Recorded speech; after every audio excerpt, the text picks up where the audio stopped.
Hi, everyone. Happy Saturday. Hi, everybody. Hello. So just to continue our conversation, Nick, that detachment to New Zealand, I'm talking about my first one in the plain tale today, but my second one nearly ended my flying career. Oh, no. Yeah.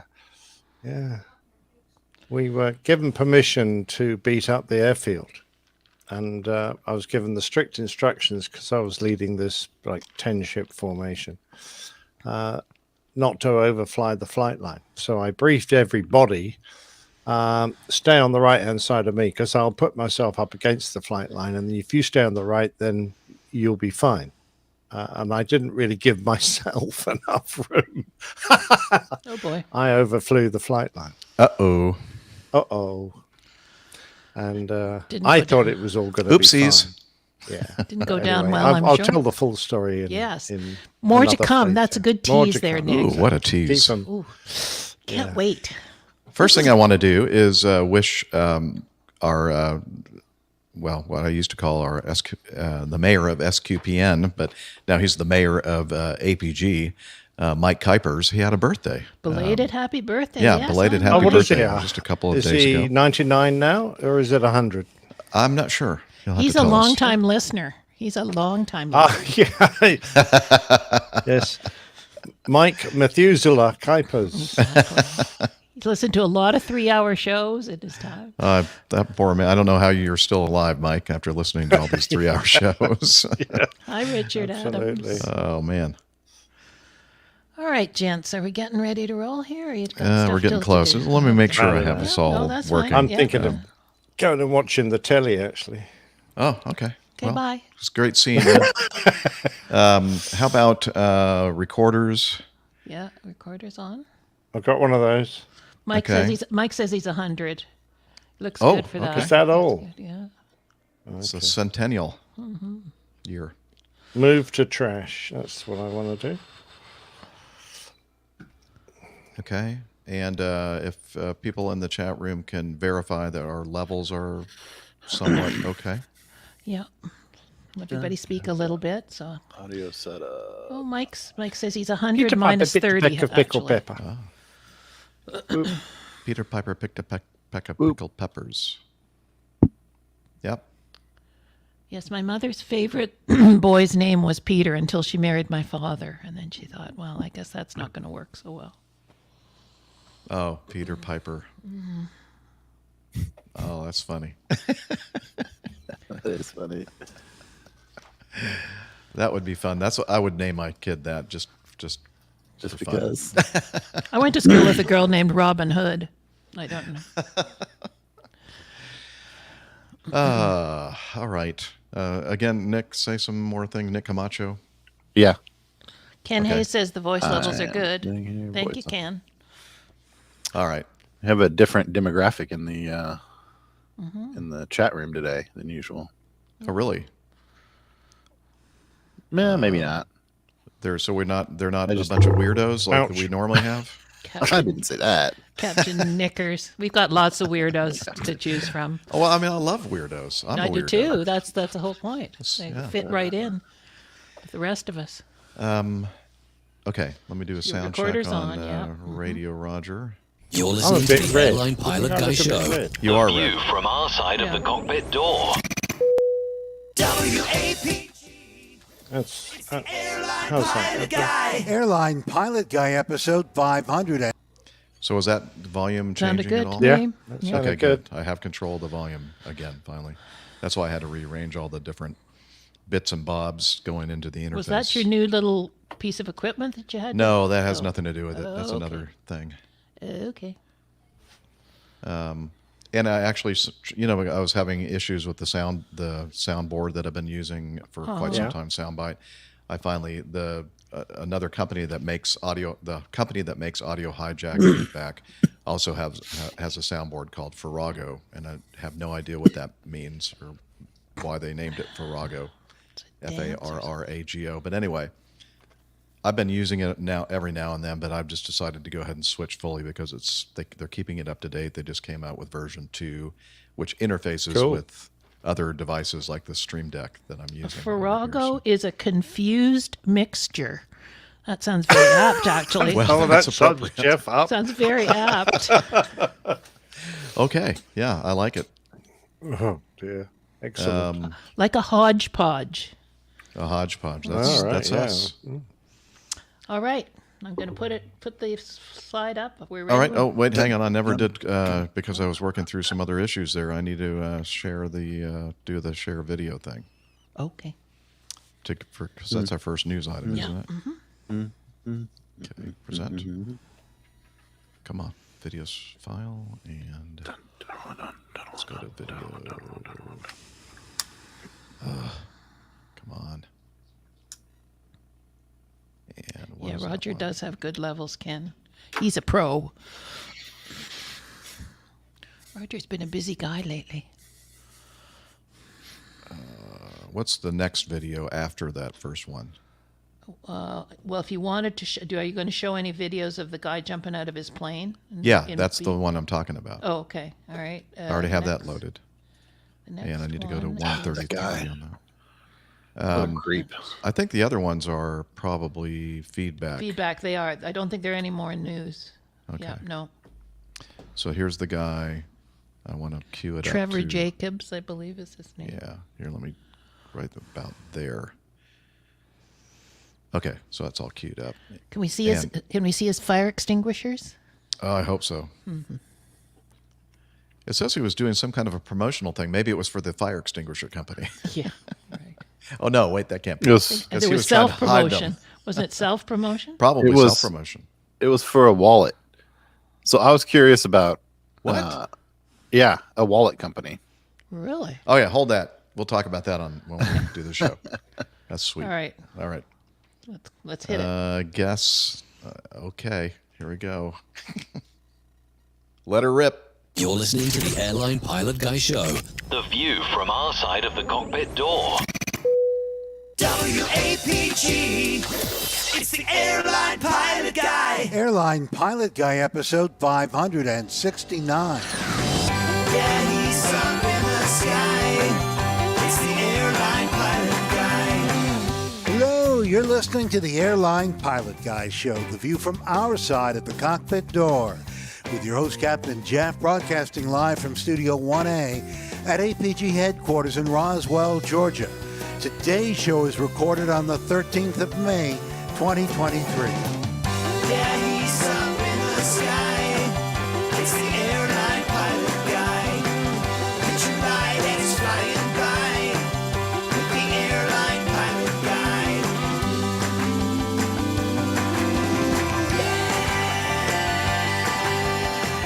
In today's episode, at LAX, the thrust from a Southwest airliner sends a baggage cart careening into a Delta plane's jet engine.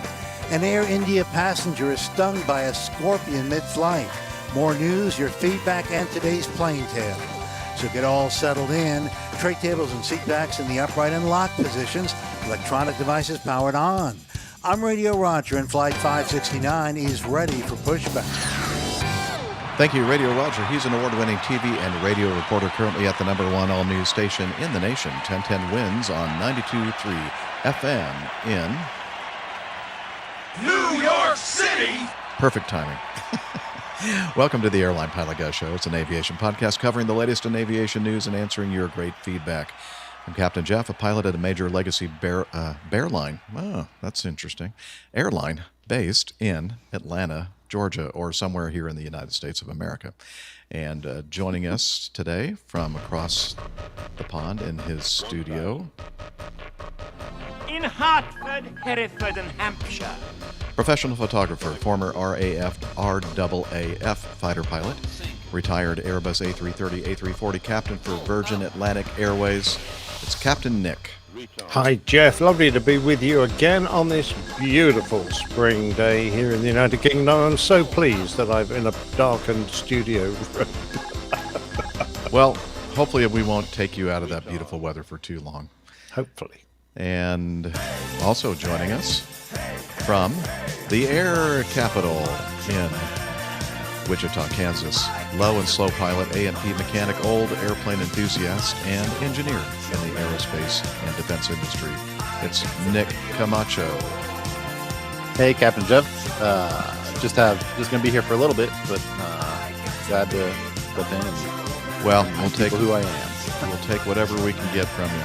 And also joining us from her studio in Toronto, Ontario, Canada, retired financier and aviation enthusiast, spreadsheet master, and our producer, it's Liz Piper.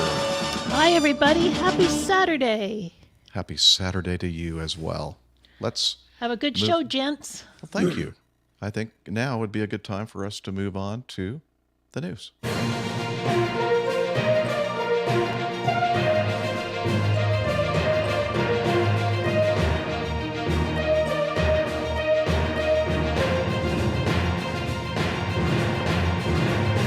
Stand by for news. All right, this is from the paddleyourown.canoe.com website.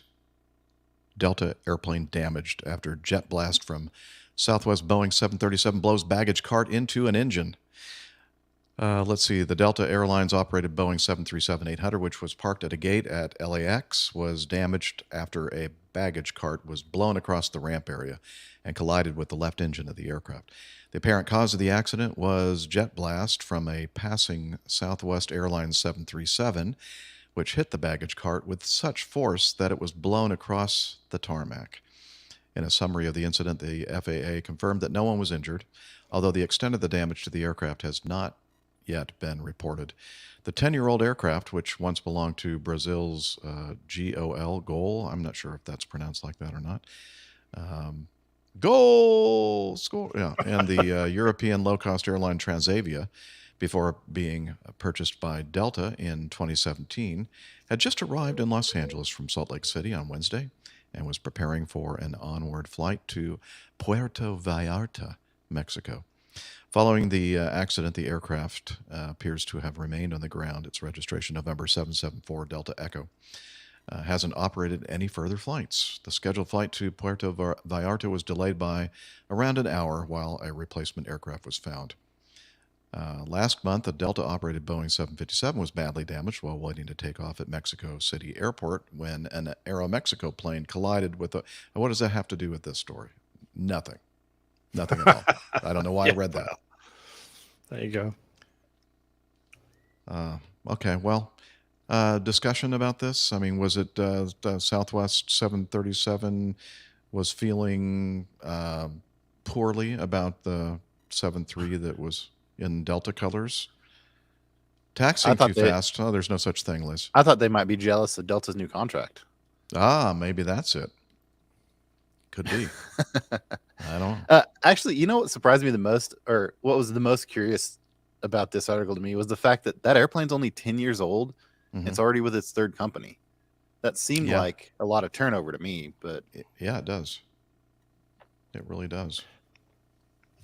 So the aircraft sitting on the ground for a while. It often takes a while with an unusual bit of airframe damage because the company engineers will have to get in touch with Boeing, who may have to come out with a repair schedule that is new, unique. You know, a lot of dents and dings. Once you've developed a repair technique for it, it's put down in a document, and the company can recall that, and Boeing say, yeah, we had a similar situation, do this repair.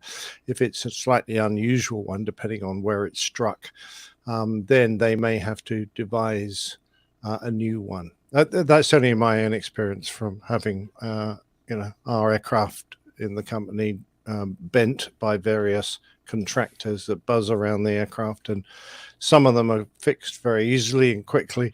Others take a long time, but a lot of it's because the manufacturer has to kind of work out from where the damage is how to go about a repair. Interestingly, I should have read the last paragraph, not the filler paragraph that they had right before it. The Delta aircraft was waiting on a slipway, and I'm not sure what a slipway is, between two taxiways when the Aeromexico plane passed on the main taxiway. Investigators will have to determine whether the Delta plane stopped short on the slipway leading to the back end sticking out onto the main taxiway. Is that referred to the Oh. previous Oh, one that you Oh, stopped they reading? sucked you in, Jeff. They Just- sucked okay, you in. wait, Yeah, okay, they wait. suckered you in, Jeff. Wow. All right. Bad luck. Hopefully you won't hear this on the audio podcast.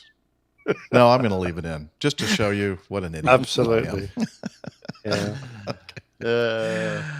All right. Well, So Southwest forget Airlines, they're always very cautious. Traditionally, when they taxi, don't they? I mean, they always taxi at very moderate speed, very carefully, using minimal power. Is Yes. that right? that is I thought absolutely so. accurate. They have a really good reputation for that, don't they? Yes, they do. And I try to emulate it myself, actually. But you can't quite keep up with them. I try. I swear, I mentioned, I think on a previous show that we have this app that kind of you can gain access to all the things that are tracked, like how high above the ground you're in a stabilized approach configuration for each particular flight and where it compares with the fleet and all that kind of stuff. And if you exceed anything, they'll have a little triangle, like an orange triangle. And then you get to click on that and see what it was that you ran afoul. And 99% of the time, my little orange little triangles are because I'm taxiing too fast. Apparently, it starts flagging things at about 30 knots ground speed. And so now I'm actually this. I know. No, Nick, think about my airplane. Nick's giving this expression that is just priceless. It's if I were taxiing around a A340 600, I don't think I would be going that quickly. But I'm just like in a little tiny little jet. Come on. It's, No, it's like a little So sports how- car. How fast would you Yeah, I was taxi gonna like say- a 172 or a Bonanza? What's that? How fast would you taxi a 172 or a Bonanza then? Well, I'm probably a lot slower. Okay. I guess. I don't know. Heck, I would, if I were the FAA, I would pull all of my certificates and not let me ever fly an airplane again. That would be my recommendation of advice. Well, at least But, give you a speeding ticket. Or give me, yeah, whatever. But hey, that's okay. It won't be long, and I'll be out of the skies forever, and nobody will have to worry about me anymore. And also nobody not just the skies, but nobody in the skies will have to worry about you anymore. But, yeah, you'll just have to worry about me on the road. mobile. Yes, you'll My be motorhome. driving their RV around at hundreds of miles an hour. That might actually start lifting off. Who knows? Anyway, next one is this. And if you'll just start playing the video, Liz, it should be no volume. So you can just click and add to the stream. That should work. Thank you. Let's see, this news release from the U.S. Attorney's Office, followed by new. Okay. U.S. Attorney's Office, Central District of California. A YouTuber pilot has agreed to plead guilty to a felony charge for obstructing a federal investigation by deliberately destroying the wreckage of an airplane that he intentionally crashed in Santa Barbara County to gain online views, the Justice Department announced today. Trevor Jacob, 29 years old, of Lompoc, California, agreed to plead guilty to one count of destruction and concealment with the intent to obstruct a federal investigation, crime that carries a statutory maximum sentence of 20 years in federal prison. A plea agreement and one count information charging Jacob were filed Wednesday in United States District Court in Los Angeles. He is expected to make his initial court appearance in the coming weeks. According to his plea agreement, he's an experienced pilot and skydiver who had secured a sponsorship from a company that sold various products, including a wallet. Oh, wow. Okay, I don't think I read that when I first went through this information before. Pursuant to the sponsorship deal, Jacob agreed to promote the company's wallet in a YouTube video that he would post. Now, Nick Camacho, you said you knew something about this wallet thing. Is it some kind of an indestructible skydiver's wallet? What is this wallet? No, it's just a standard wallet. It's not. It's a.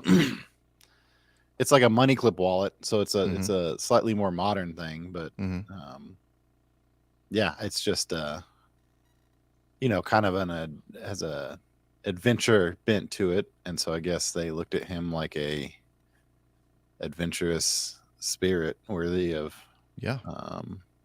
you know. Well, they're probably regretting hiring him to do Man. this promotional thing. Or I don't know. Maybe, of course, we haven't mentioned the name of the wallet company, so I don't know. Maybe they're not getting their money's worth. So we're playing. By the way, on the video when we're doing this live recording, we're playing the video of the YouTuber's descent and the airplane's crash and all that kind of stuff.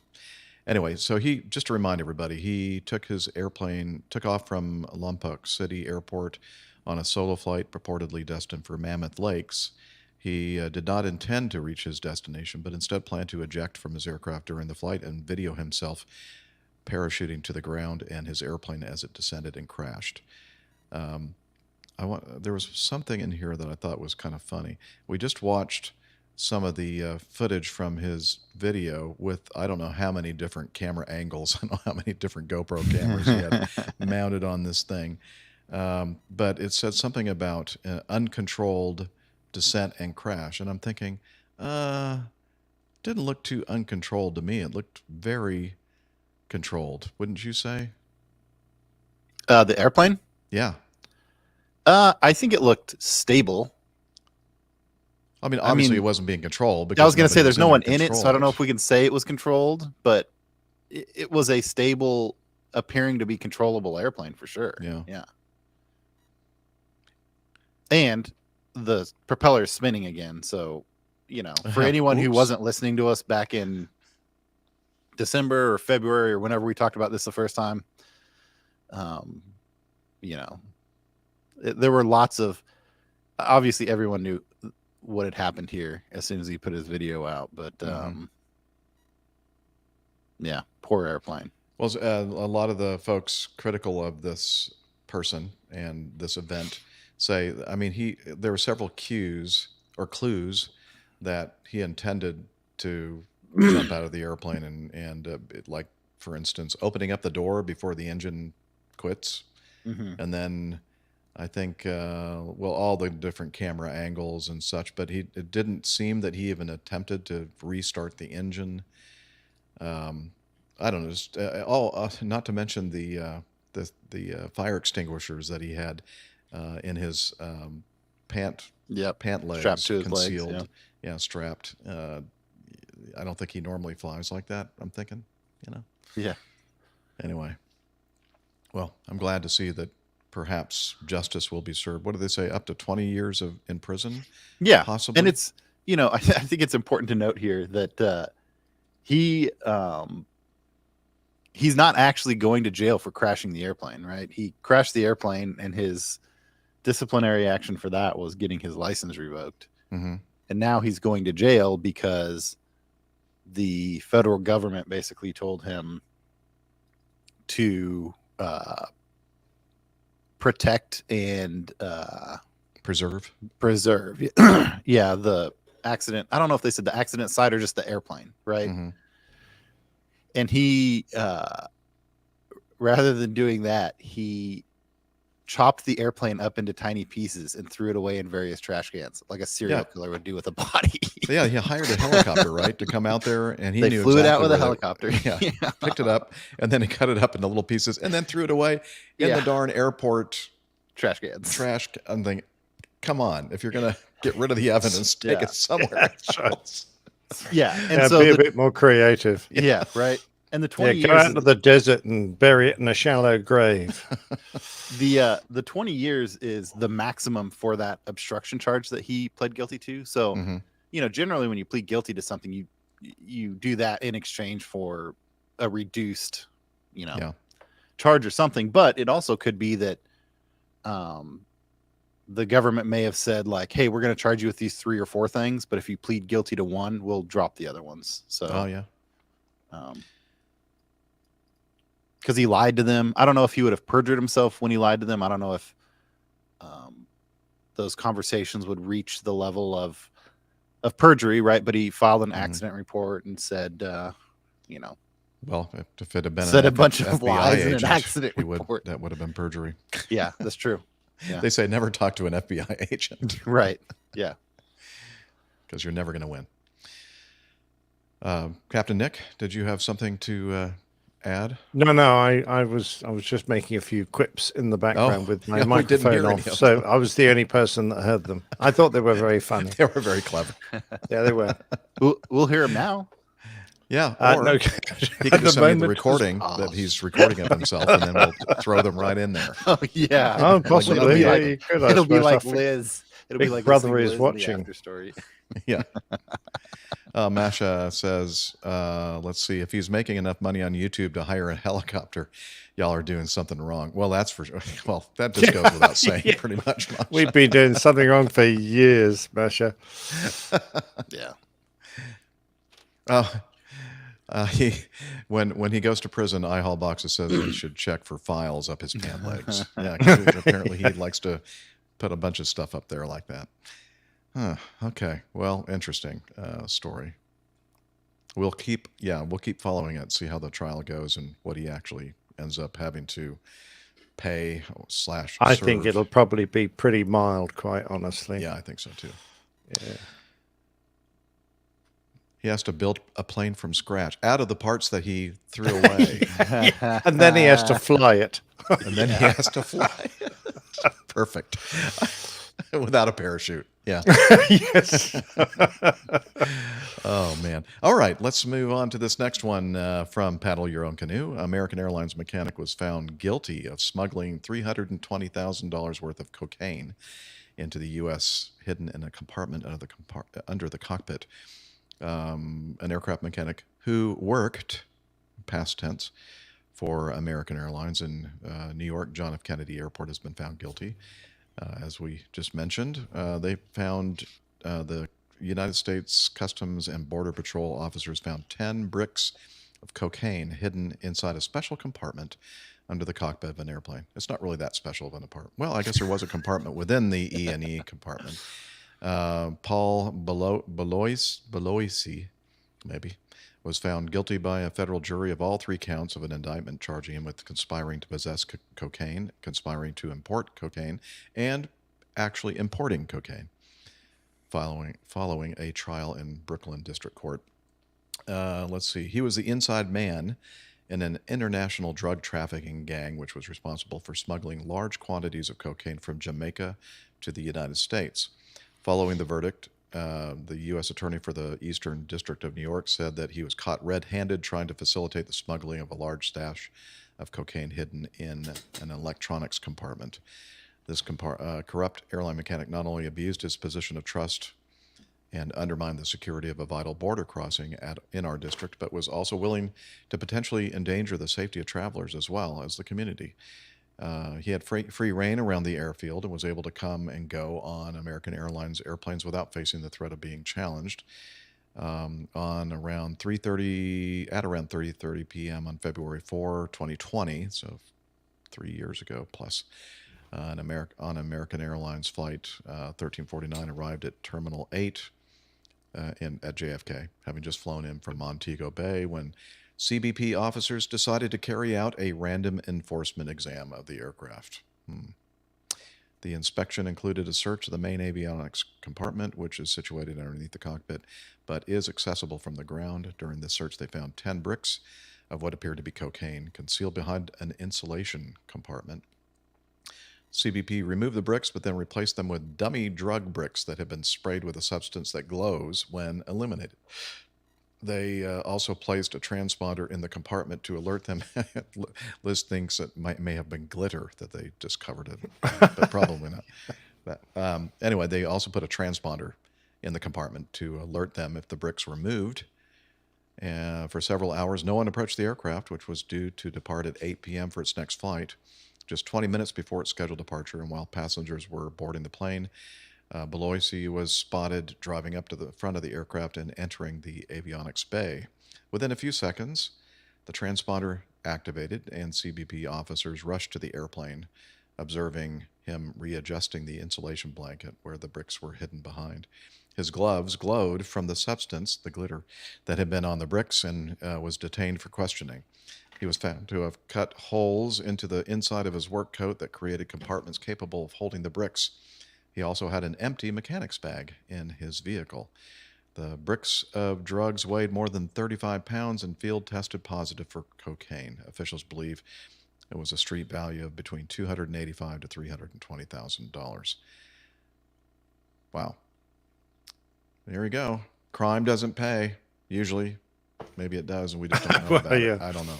For every one they catch. Yeah. It's a pretty well known thing. Secreting drugs in various bits, and people think they've found the perfect spot every time they do it. Yet the drug enforcement personnel are pretty familiar with where drugs might be hidden on an airplane, and I think no matter how ingenious, is that what? Yeah. That they these people think they are. I think there's a good chance they'll be found out, particularly if you get sniffer dogs and things on the track. I mean, for heaven's sake. Well, yes, a lesson learned. Anybody out there considering doing something like this, don't do it. Well, it's a great way to supplement your pension, Jeff. Yeah, and you get a nice place to stay, free of charge, Well, you do. You get free food. True. Yeah. and work out Cost of facilities. living. Cost of living goes way down. Don't have to worry about Yeah. feeding yourself. No. Meet lots of new I am people, it neat. says. Lots of friendly people that want to be your boyfriends Special and friend. girlfriends. Yeah, special friends. Oh, okay. Let's move on, shall we, to another article from Paddle Your Own Canoe. Passengers aboard a JetBlue flight from Las Vegas to Los Angeles had to be evacuated shortly after their arrival in California after a disgruntled customer who missed the flight made a bomb threat against the plane. That sounds reasonable. That's a reasonable thing to do. JetBlue Flight 879 departed Vegas around 1:10 p.m. on Thursday and arrived without incident in Los Angeles just 45 minutes later. But instead of taxiing to the gate, the pilots were sent to an isolated penalty box where the aircraft was intercepted by law enforcement. ATC recordings indicate that the pilots initially had no idea that a bomb threat had been made against the aircraft, which that's kind of weird, I think. And one crew member asked, why are we holding here? An air traffic controller responded, I can't tell you right this moment. They're working on something concerning your aircraft, so stand by. A short time later, it was revealed that a bomb threat had been phoned in against the plane. A set of steps was driven to the front left-hand cabin door so that the passengers could then be evacuated from the aircraft. Sniffer dogs were sent in, and after more than 2 hours search, the aircraft and all the luggage were given the all clear. Las Vegas police said that they had taken enforcement action against the man who is accused of calling in the bomb threat. It's alleged that the suspect was meant to be a passenger on the plane, but became disgruntled when he missed his flight. Told officials that his luggage, which had been loaded on the aircraft, possibly contained a bomb. I don't understand why you would do something dumb like that. A similar incident occurred on a jet. Well, it doesn't. Okay. We don't need to talk about that. Captain Nick, have you ever had any experience with the missing a flight and then calling in a bomb threat? No, no, I haven't done it myself. Not yourself. Okay. I misunderstood. Had it done to an aircraft I was going to take into Washington. Oh. At least that's what they believed. So we were just about to start the engines, and we got a word through saying that there had been a bomb threat. Now, these things are normally very well handled by the airline security department, and they usually do a bomb threat analysis of the threat and how it was received, the person that delivered it. They gather all the information they can from the person who took the call, or from however they got the notification. It can be a letter, it could be something, a piece of paper stuffed somewhere or handed in somewhere. And then they examine it. They're very well trained people, so they're pretty good at sussing the ones that are absolutely, they can more or less guarantee are false claims. And ours eventually, although it didn't go through the normal procedure for some reason, I never found out why. But they left the decision up to me, but then eventually it sounded like it was going to be a green, which means no threat. If you're airborne and there's a bomb threat made against you, if it's assessed as green, the crew are never told. So at least in our airline, that was the procedure, because it's been assessed. What is the point of worrying you about something that has already been determined is no threat? So they didn't bother to tell you. If it was, and they didn't have an amber in the air, it was either green or red, which I think is great, because amber was kind of one of those, it might be, it might not. So if it was red, obviously you did the full procedure and diverted the airplane immediately, got all the passengers off, and had the airplane searched, etc. Had bomb teams organized, all that kind of stuff. It was green, you never got told if you were airborne. If you're on the ground, it was slightly different matter. As it turned out, ours was turned out to be a green, and we were on the ground for a good hour and a half while they sorted everything out. We lost a couple of the passengers. A couple of folk decided they didn't want to fly. The rest of the passengers seemed fine. We, sorted them out, got them off, and got their bags off, and everyone else went to Washington, Fine and Butte. And obviously it was a green one, and it turned out that it was a passenger who was late. And they thought if they phoned in a bomb threat, they might delay the flight. Well, in fact, they did delay the flight. They weren't allowed on. All they did was become very suspicious of this person who pitched up going, I hear the flight's been delayed. Can I get on it now, please? How did you know? Yeah. So there you go.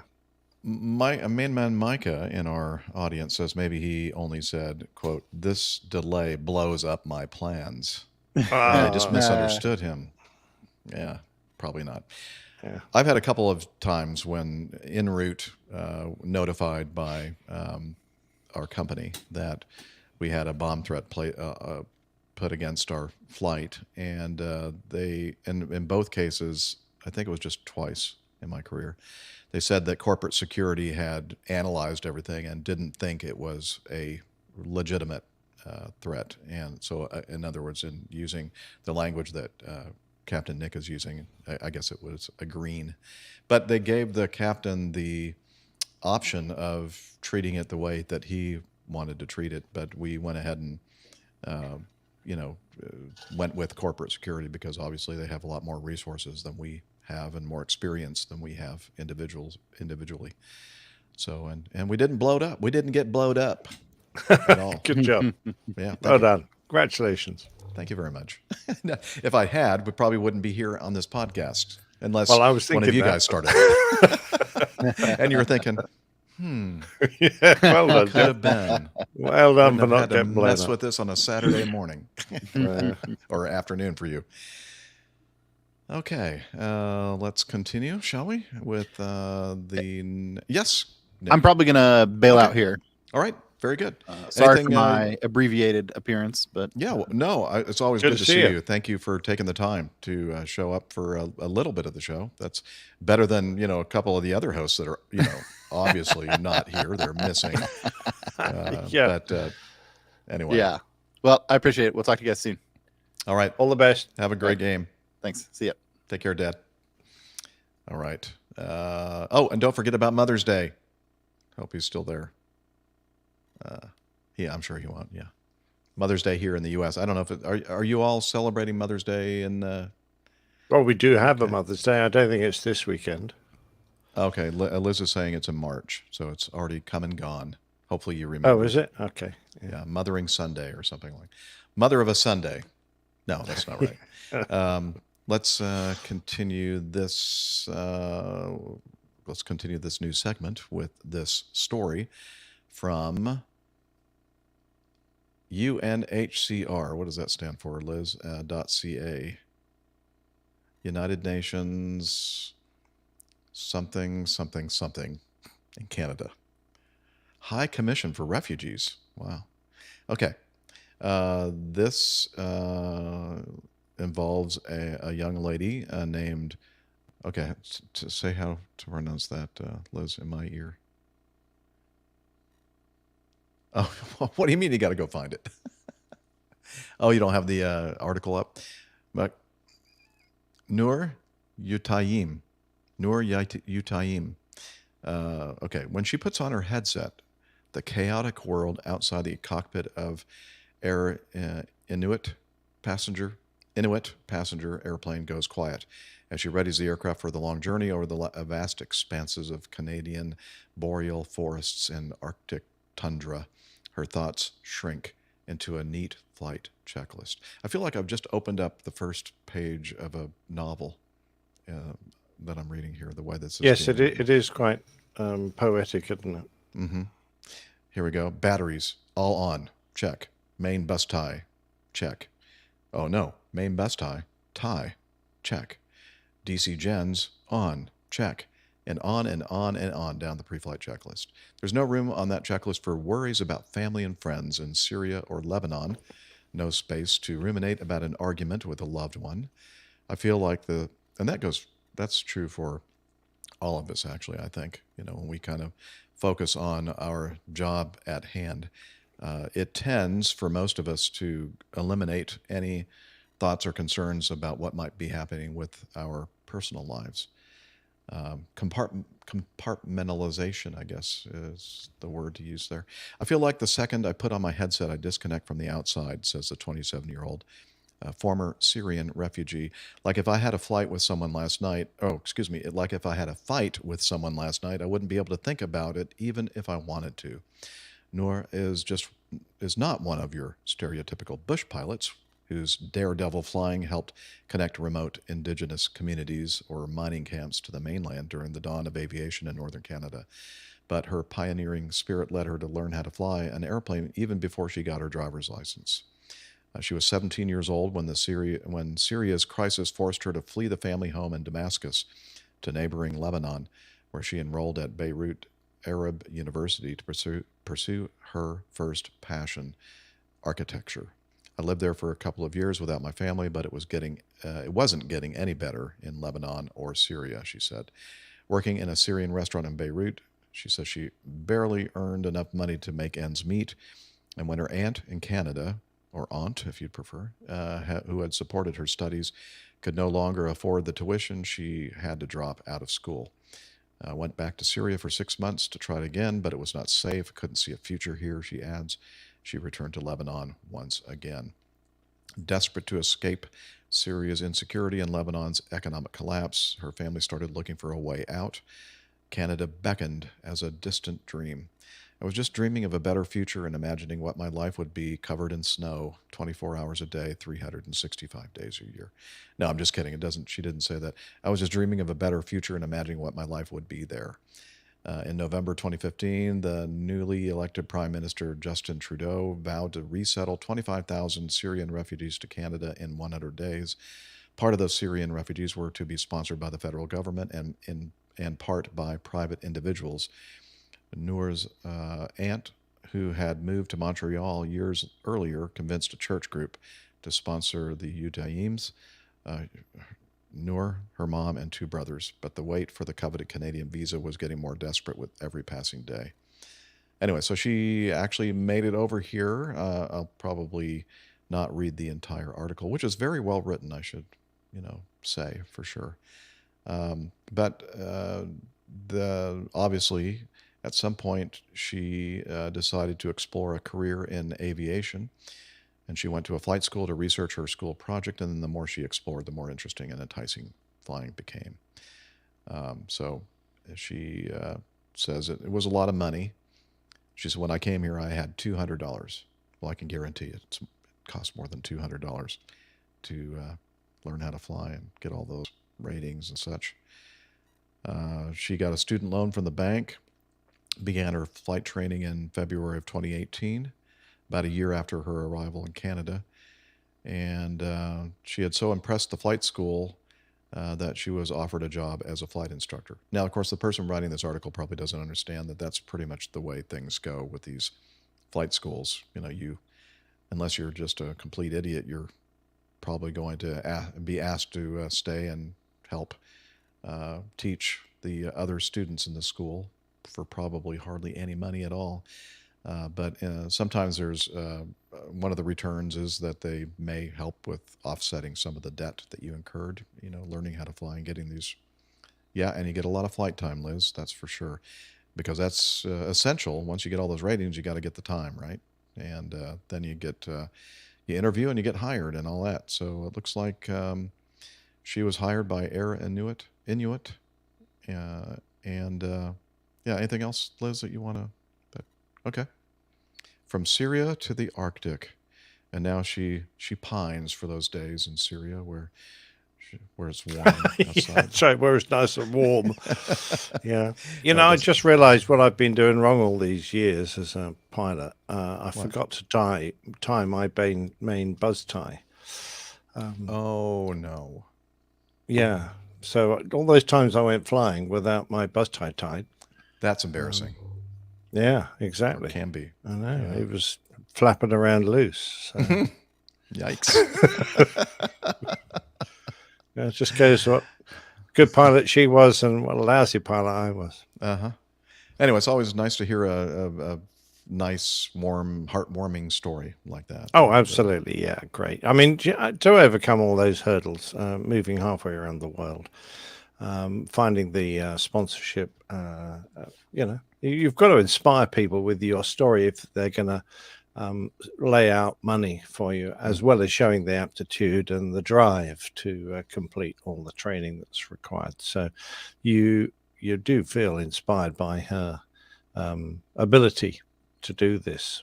And she's really only just got on the first rung of the ladder, flying that small passenger jet around Canada, aircraft. It's what machine was it? It was a It's like a ATR. Well, or Yeah, that might something be a like that. Dash 8.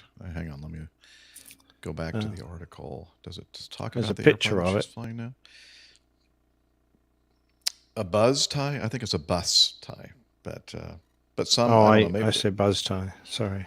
Oh, okay. Well, buzz or bus, either way, it means the same thing. Apparently, it looks to me like a Dash 8. Maybe somebody. Yeah, I in think our... you're right. So Okay. Thank you. Yeah, that's a good. I mean, it's nice an airliner, a small commuter airliner that a lot of ab initio commercial pilots start on. So yeah, she's made that first step. Brilliant, well done. The only problem with that Undoubtedly, darn one Dash day 8 we'll is, hear of her flying jets around. yeah, I'm sure so. Yeah, the only bad thing about that Dash 8 is it's made in Canada. Well, yeah, no, we try not to talk about that. Oh yeah, I shouldn't have said that. Sorry. Yeah, we don't want people to start boycotting them. It's my only way to get back at Liz because she always says all these things in my ear that are unpleasant, mostly aimed at Captain Nick. Yeah, well, luckily I'm not party to that. So No, she's saying, hey, I do a lot of self-deprecating, which because you're Canadian, that's what you do.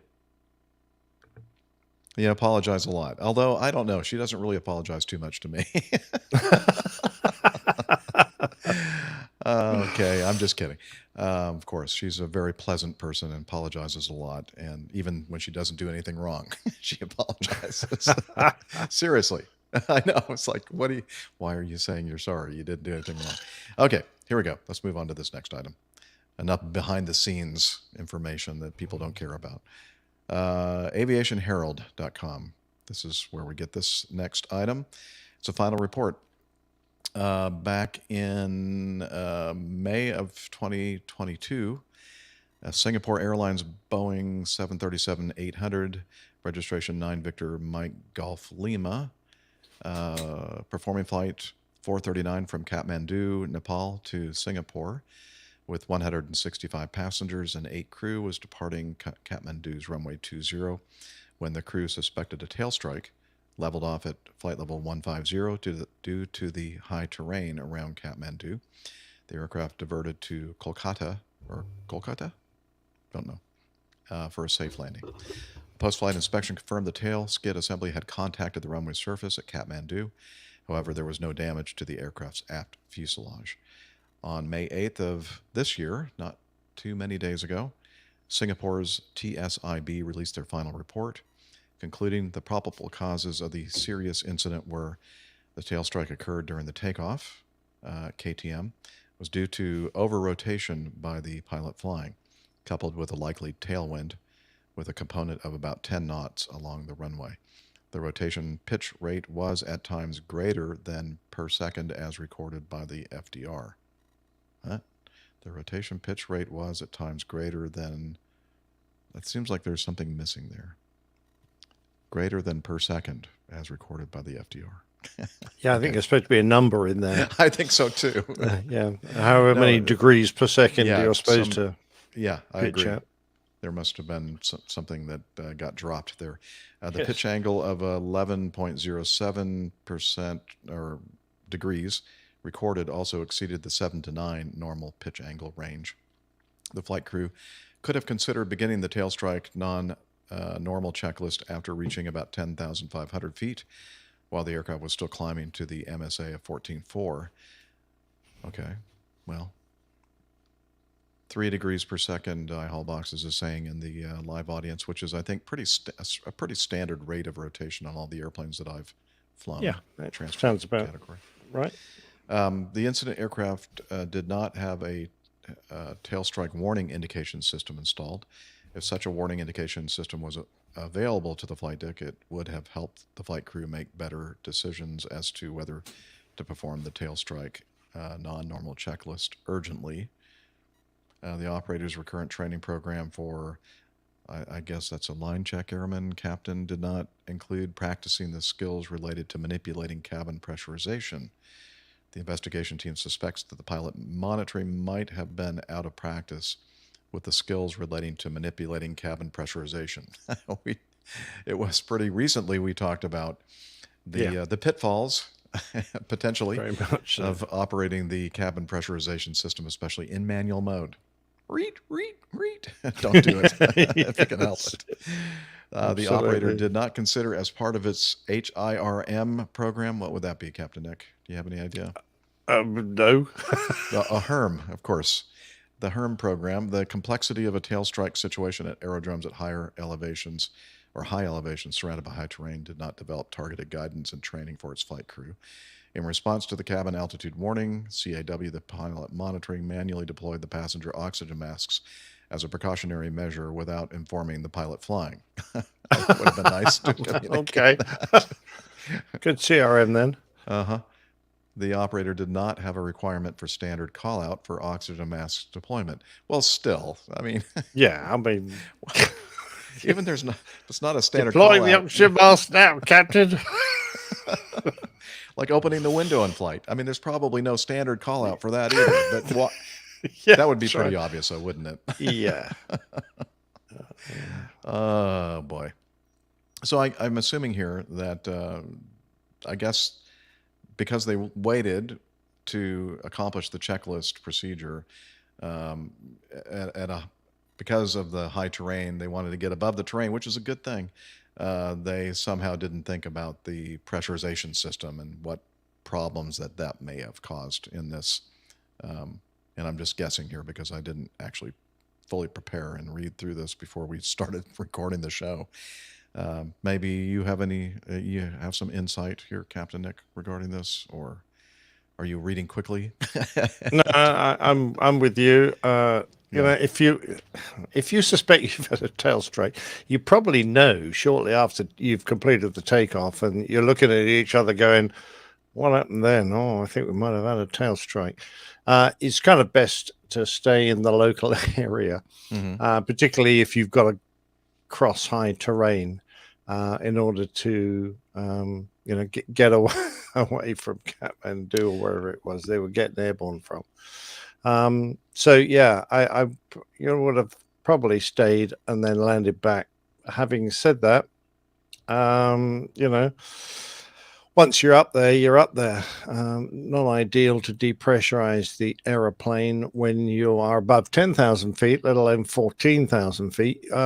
Most depressurization drills, so if you're up at high level and you have a depressurization, you're going to do emergency descent and you're over high terrain, you're allowed to fly for a certain period, that might be 10 or 20 minutes at 14,000 feet, because you're unlikely to kill someone. if you level off at that height. But as soon as you can, you're going to get down to 10,000 feet where the air is a little thicker and easier for everyone to breathe, because the passenger oxygen doesn't last that long. But 14,000 feet is considered an unacceptable risk. So our descent drills required us to step descent down, and then we'd hold at 14 or sometimes even a little higher until we got clear of the worst terrain, and then we'd step down further as soon as we could. So yeah, they weren't far from that, but that's not an ideal altitude to put people who are unexpectedly thrown into very thin air because you've depressurized the airplane. So yeah, 14,000. They went to 15,000, did they? I think so. Which the MSA was 14.4, so they were pretty close to the minimum safe altitude, which was fine. And once you've got away from the high terrain, you can descend on down. By the way, HIRM is hazard identification and risk mitigation. Why didn't I think of that? I don't know. It's written right there. Yeah. Oh, is it? Yeah. Don't worry about it. Don't worry about it. Okay. We'll cover it in the debrief. Right. So I'm wondering, now this is the second event occurring in departing Kathmandu. Remember the compressor stalls incident? Oh, yeah. And they decided it was more important to continue on and get above the terrain. I'm wondering if Kathmandu must be a demanding place to stay, like return for landing immediately after you've taken off. I mean, I believe it is. Yeah, I don't think it's one of those airports that you would go or stay at if you could possibly go somewhere else. It's a bit better, a bit lower, a bit safer, a bit easier to land in, because there are a lot of incidents in Kathmandu, and it's inside some awful terrain. So if you could get away, but you know, the trouble is that if you want to get up high to get over these mountains, you're going to stress the airframe. If you've bashed the tail, you really don't want to stress the airframe by pressurizing. You're between the devil and the deep blue sea. But that's why we're paid the big bucks. You make the good decisions, and if you come out the other end and everyone is smiling on board and in your chief pilot's office, you've done a good job. Otherwise, we'll be talking about it on one of the many aviation podcasts out there in the world. Yeah. I mean, did they suggest that there would have been? No, this isn't a report as such. This is just Simon, isn't it? I say just Simon. It is Simon. No, it's a final report, actually. Oh, is it? So did they comment on the actions the crew took? I mean, they obviously made a few CRM errors here where they're doing actions independent of each other without reference to each other. You see, deploying the passenger oxygen masks is perhaps not a bad idea, but you have to think about it, because then you can't climb back up again, even when you get clear. Not that you would want to with a post-tail strike. But but you want to discuss that, because you say, well, we obviously can't go up now and pressurize the airplane, because we don't have any oxygen if we have an actual depressurization later on. So you can only go to a local airfield, because now you're going to have to fly at medium level or low level to divert. So you're not going to make your destination as soon as you kind of deploy those masks. You really can't go on much further in case you need them again. You're going to use them once. Liz is asking whether she thinks that they actually did make it to their destination, but I don't. Did they really? That part. Well, it must have been relatively close if they could get there by climbing no higher than 14,000, because your fuel consumption would be considerably higher there. Yeah, I don't know. I haven't, as I said, I didn't fully prepare for this one. They're going from Kathmandu to Singapore. They diverted to Kolkata in India. Ah, okay. So they Right. did not make it. And then in the last paragraph here in this says, oxygen mask deployment, an irreversible action, as Captain Nick just said. It's a significant event in flight operation. It's desirable for the operator to consider including oxygen mask deployment in the list of standard call-out items. Okay. But so that's very important, as you mentioned. Now, back in the the good old days, when we had big tanks of oxygen for all the oxygen masks, not those little oxygen generator things that we have on 99.9% of the airplanes now operating. You could actually stop the flow of oxygen and continue. I mean, I don't know if that probably wasn't a company policy, but I'm thinking technically speaking, you could shut off the oxygen, Right. and then still have oxygen for Did you have an indication of how much was left? I think so, but All it's right, been so okay. long since I've been Interesting. flying those kind of airplanes that I don't recall Yeah. really. But I think there was actually a way for you to see. There Now, must of have course, something I hadn't considered, the 7.3 has a tail skid, apparently, which would have probably made me think, well, all right, we bumped, but we probably may well not have damaged the fuselage. And that might change your consideration. The Airbuses that I flew, if you bumped, you're scraping the skin off the aeroplane. Now, of course, having a tail skid doesn't prevent you from, on a bad tail strike, also scraping the skin off. So that really is you to determine how it felt when you did your lousy takeoff. Right. And in this case, after the fact, the post-flight inspection revealed that the tail skid assembly had contacted the runway surface, but there was no damage to the aircraft. So it basically did its job. It wasn't a really bad tail strike, as you just mentioned. But there was no way for them to know that. And you just have to assume that, you've damaged the aircraft. Yeah.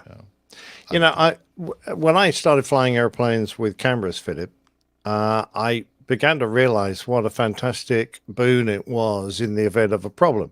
So they are only taxiing aids, the cameras that I flew with. So on the A340, you had one on the top of the fin looking down at the fuselage and one on the belly looking forwards. But it occurred to me that for 25 quid, I can get one here in my house that actually I can spin around using my phone. How easy it would be to install a little turret on modern airliners with a camera in there that you could spin around and examine your airframe. How convenient it would have been to look back at the rear end of your airplane and go, oh, okay, looks like there's no damage to the paintwork. Looks like we got away with that. Let's carry on to destination. I can't imagine it being a particularly expensive modification. Well, I was saying it probably wouldn't be any more than $5 to $10 million per airplane. Well, I was thinking more installing them in brand new airplanes, but it's just a thought that why don't the manufacturers give us these bits of kit, because they can provide an awful lot of information and help you make good tactical decisions on whether to carry on or divert. I agree. All right. Last but not least, this from Paddle Your Own Canoe. A female passenger on we're staying over there in that part of the world, Air India flight from Nagpur to Mumbai. Nagpur, good curry, Nagpur curry. Oh, really? Well, let's go there. I'd like to. Was reportedly bitten by a scorpion mid-flight. Hang on a minute. That scorpion doesn't look like it's got very big teeth. Well, it doesn't have any wings either, because it said that the scorpion was mid-flight. So very I'm good. Confused. I don't know. Very how that good. happened. Yeah, I quite right too. Yeah. Had to be the lady had to be rushed to a hospital. Well, I call her a lady. I don't know. Maybe she wasn't a lady. A female passenger had to be rushed to the hospital after the plane landed on April 23rd. The beleaguered Indian flag carrier confirmed that an incident took place aboard flight 630, which departed Nagpur at around 9:14 p.m. for the 1-hour flight to Mumbai. A spokesperson for the airline said cabin crew immediately offered medical assistance to the victim, who is now said to be recovering well. There was an extremely rare and unfortunate unfortunate incident involving a scorpion stinging a passenger on board our flight. 6:30 on April 23rd, 23. An Air India spokesperson told local media. Okay, why is that in there? I don't know. On landing, the sad passenger. Well, maybe. More like mad passenger. On landing, the said passenger was attended by the doctor at the airport and subsequently was treated at the hospital and discharged. Our officials accompanied the passenger to the hospital, offered all support to the passenger till discharge. The airline said that the aircraft was fumigated after arrival and an engineering team located and removed the scorpion. They found it. Well, They well found done. it. Yeah, it's quite common for passengers to want to take their shoes off on a long flight because your extremities do tend to inflate a little bit. No wonder they had to fumigate the airplane. Go ahead. All I'm saying is, it's probably worth having a look inside your shoes if you're on an Air India aircraft. Just tap them, just see if anything drops out before you put your shoes back on, because Yeah, that could be that's always a You a never problem. know. Scorpions in your shoes. I got stung by a scorpion when I was in college. Oh, in Auburn, really? Alabama. It was a little Oh. guy, maybe I don't know, maybe 1.5 quarters, or that doesn't mean anything to you. Maybe how many centimeters would that be? it was a small little. Well, for you, that's 6 inches, but Yeah, that exactly. I'd say probably 1.5 inches to 2 inches. Yeah, And it wasn't a okay. huge giant thing that you see on TV it's in about the 4 deserts. centimeters, I guguess. Yeah, maybe 5. I'd like to exaggerate. Anyway, So, what did it feel like? Was it? it felt did like sting? so. It was dark. I just turned the lights off. I was walking over to my bed, and then I thought I'd stepped on a pin, like a straight pin. Oh, And so I turn the lights on, and then I see this scorpion with its stinger stuck in the webbing of between my big toe and the next toe. oh, wow! And Ouch. I went, she's asking if it done swole up. It did a little bit, but the thing I was most concerned about is my knowledge of being stung by a scorpion was from like the movies and the things that you see on TV, where usually people died. I went, oh no, that's it for me. And then so I looked it up, and I learned that, and I don't think it was before the internet, so I think I probably had to look it up in an encyclopedia. But it basically said that most of the time, most scorpion stings just may result in like a nightmarish kind of night, as far as like nightmares, and not really, significant medical, especially the kind that we had there. And no, I didn't have any nightmare at all, Liz. So it was just a sore, and I think it was nice that area, that webbing between your toes, I guess doesn't have a lot of nerve endings and stuff, so it wasn't too bad at all. The big concern for me was psychological, thinking I was going to die. So I didn't get sick or anything. No nightmares. One of my roommates said that probably get sick and throw up a lot, and I said thank you for that, and but that didn't happen either. It was actually kind of a non-event. But anyway, Richard Adams in our live audience says that many scorpions fluoresce under UV light, so that's often used to track them in dark corners. Well, I didn't have my fluorescent light source in my hand, Richard. Oh, finding on the plane. Okay, I'm sorry. I thought he was talking about my particular situation in my apartment room at.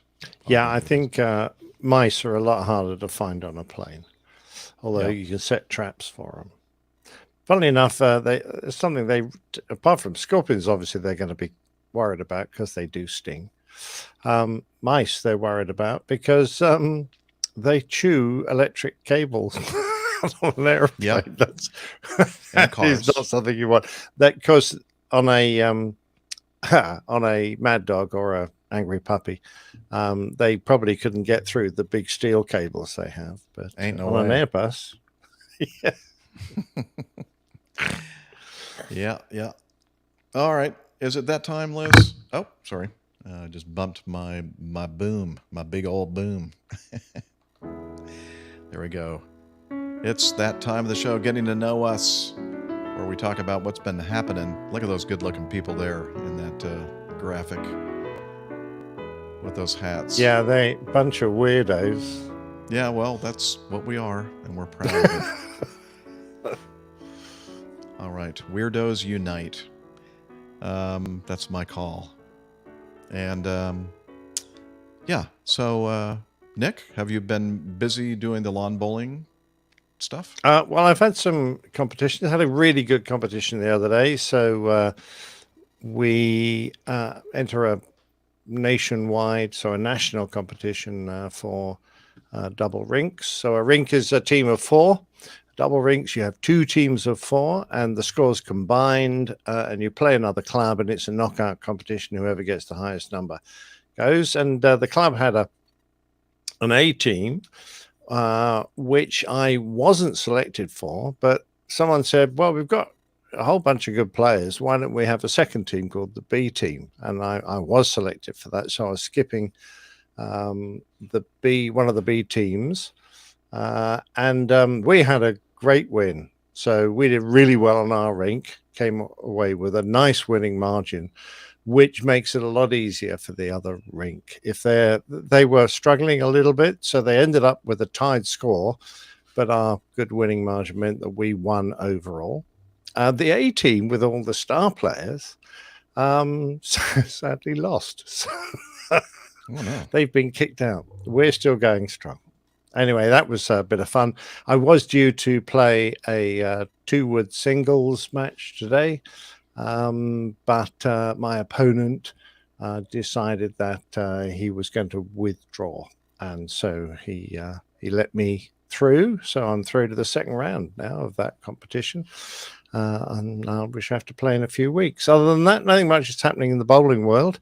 There's some the lovely part of spring with warm summer days. We've had a lot of thunderstorms lately, so we've had water streaming down the driveway in torrential rain, and we managed to keep everything dry, which was good. But now we've got a beautiful sunny day, and which is absolutely fabulous. So I decided to go out and wash the car after a winter of. Our garage isn't big enough for either of our cars. It was built in the 60s when, most Small people's cars, I cars guess. were tiny. Yeah. Yeah. So if you could probably get my car into the garage if there was nothing else in it, which is not the case. It's a storeroom, really. But you couldn't open any of the doors. So you'd be stuck in the car. Well, you could do you take the top off, right? Or Yeah, you could roll the top and just- back, yeah. climb over the And bonnet. climb over Yeah. Not But convenient. yeah, that will be. So we park him in the driveway. And after a winter of that, I noticed there was a little bit of green algae growing on my soft top on the canvas. So I thought time to give that a really nice clean and get rid of that, which I have done. So good job sitting out in the drive all shiny, red and shiny. Nice. I'm waiting for your visit later on in the year, which will be great. So that's really been all I've done, all I've accomplished. Oh, other than some good honeydews, I've fixed a gutter and fixed a downpipe from the gutters in the around the house, and we've had the builders round with a big scaffolding around our chimney because they've rebuilt the top of our chimney, which was suffering from erosion, and we'd already had one brick fall off, which cracked a roof tile, and the rest were destined to come down if we didn't do something about it. So now we've got the shiniest, newest chimney in the street.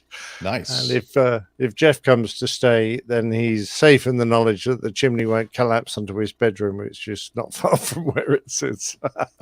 Makes me feel so much better. Yeah, well, we did it just for you, really. So Well, yeah, I'm sure. yeah, I we're haul going to boxes name in it the memorial, the Jeffrey Memorial Chimney. chimney. Okay, well, thank you. A lot of ladies have. I haul boxes in the chat room says, glad to hear the grass tickled the balls nicely, Nick. It certainly does.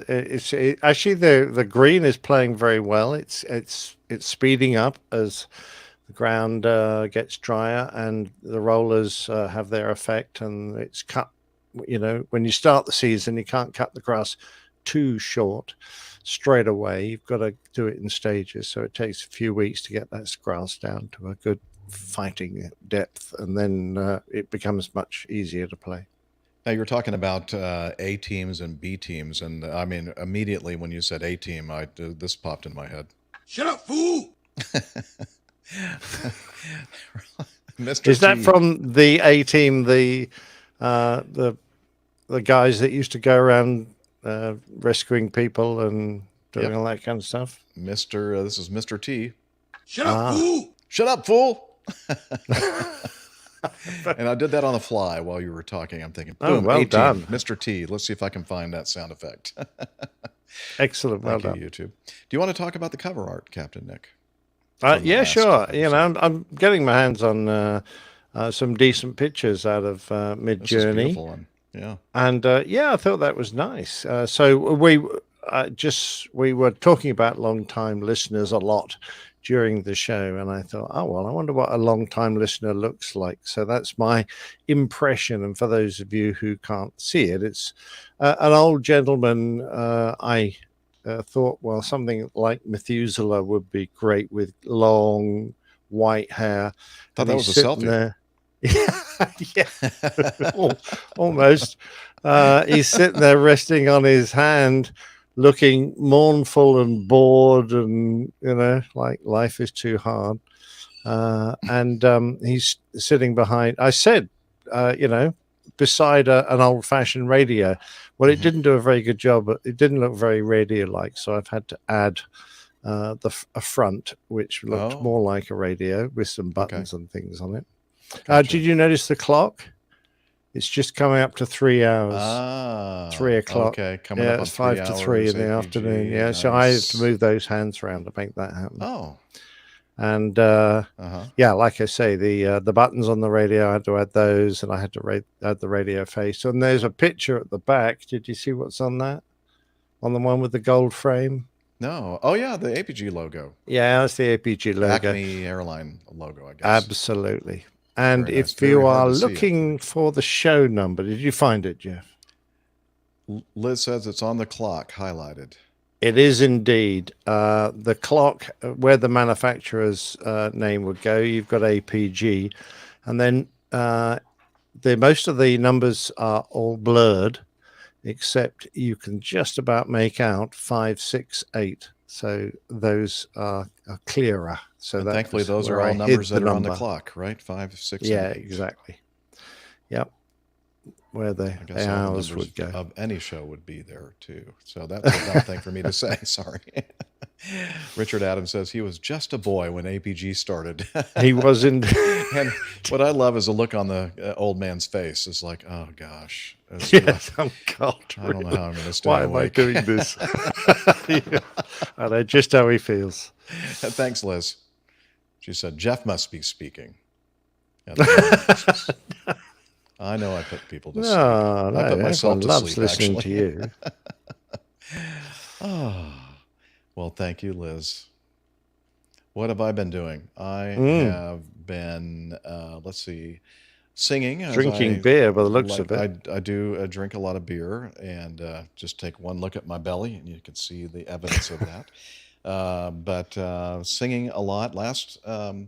I think it was last Sunday. I had 5 masses. I normally sing in 4 on Sundays if I can, and that particular Sunday had an extra mass for First Communion, and so I basically spent the whole darn day Sunday which I love, by the way, at the church. Hi, Jane, if you're listening. She said that this is her new favorite podcast, probably the only podcast that she listens to, but that's my choir director. And I thought, I have to be careful about what I'm saying now. But then I told her, that's okay. It's all good. I love Jane and her husband, Chuck, and all of the wonderful people that I sing with every Saturday and Sunday at my church. They're part of my family. And anyway, so I did that. And at the end of all that on Sunday, a couple of days before Sunday, I was contacted by someone and said that he was going to be in town and would I like to get together with him? And I said, that'd be awesome. And so it just worked out that Sunday night was the best opportunity for that. And we met, well, here, I'm again probably going to say something that I've already said in the audio. So let me play this. Didn't have my nicer microphone with me. I think I left a cable or something. I don't know. I know what it was. The SD card from my H5 was missing because remember the SD problem that I had with the interface a couple of shows ago? Yeah, well, I guess I never returned You the SD pinched card. the card and forgot to put it back. Yeah, I put the whole darn thing together and Oh, then no. I realized, it says no SD card. I went, well, that's no good. So I used my phone. So, that it wasn't perfect audio quality, but it's good enough. You can hear what we're talking about here. And so let me play it right now. So there's this guy that has sent us feedback in the past, at least once, maybe more. He's a listener for, I'm not sure how long. He's going to tell us here in a second. His name's Dan Miller. He contacted me just a couple of days ago, said, hey, I'm going to be in town. My corporate job has me over here in Atlanta for a few nights and just wondering if you wanted to get together and eat some barbecue or something. And so, and here's our waitress. You want to say hi? Hello. All right, thank you. What's your name? Madison. That was Madison. She was just cleaning up our huge mess here at our table. Anyway, he said, let's get together if you are in town. And I said, okay. If they don't call me out on a trip, let's do that. So it is a Sunday afternoon, Sunday evening in Roswell, Georgia, and we are at the Spiced Right Rib House. I do apologize for all the background noise here and interruptions. But he drove up from the Buckhead area of Atlanta to meet me up here in my home in APG headquarters, Roswell, Georgia, and had a really wonderful barbecue meal here and a couple of beers, good beers too. So anyway, I'm going to let Dan talk to you. Here you go, Dan. I don't have much to say, but hello, APG listeners, and it's been really good to hang out with Jeff and catch up on everything, and I enjoy listening to it every time an episode comes out. Thank you, Jeff. Oh, Dan, that's it? Okay, I told him to be short and sweet. Anyway, yeah, really nice meeting up with Dan, learning about him, his family, his journey, how he became a corporate pilot and A&P mechanic, Nick Camacho, and Miami Rick. I've almost forgotten Rick's name because I haven't seen him in a while. It's been a while. Hint. Anyway, so we're gonna stop this recording and we're gonna get out of here. So back to you in the studio. Thank you, Jeff. Yeah, good. Dan is from California. Go ahead. I'm curious, Jeff. What's that silver disc between your heads? That is a hubcap. Oh, really? Okay. Some American vehicle. Trying to focus on the middle. Because it looks very vaguely aeroplane shaped, that logo in the middle. Yeah, I think that's the logo. Now, people in the chat room can probably zoom in on that and figure it out. Is it I don't think it might be a Buick logo. Someone help me there in the chat room. Take a look at that. Zoom in on it and tell us what the heck it is. Lincoln. Lincoln, which is a part of the Ford Lincoln luxury Ford, yes. So there you go. Thank you. I knew it was something. Rebecca, thank you. That doesn't help at all. She says she sees sauce. Well, I see Rebecca must sauce. be I also very see a hungry. bucket full of beer bottles. What's that all about? Well, those are actually not beer bottles. Those are some other condiments inside the Oh, bucket. right. Oh, okay. But you do see a couple of empty beer glasses. Oh, fair enough. And a man. Micah thinks it's an Oldsmobile logo. Oh, Okay, now we got a fight in the chat room. well, we'll leave him to it. I love the biplane on your tie. That looks very good.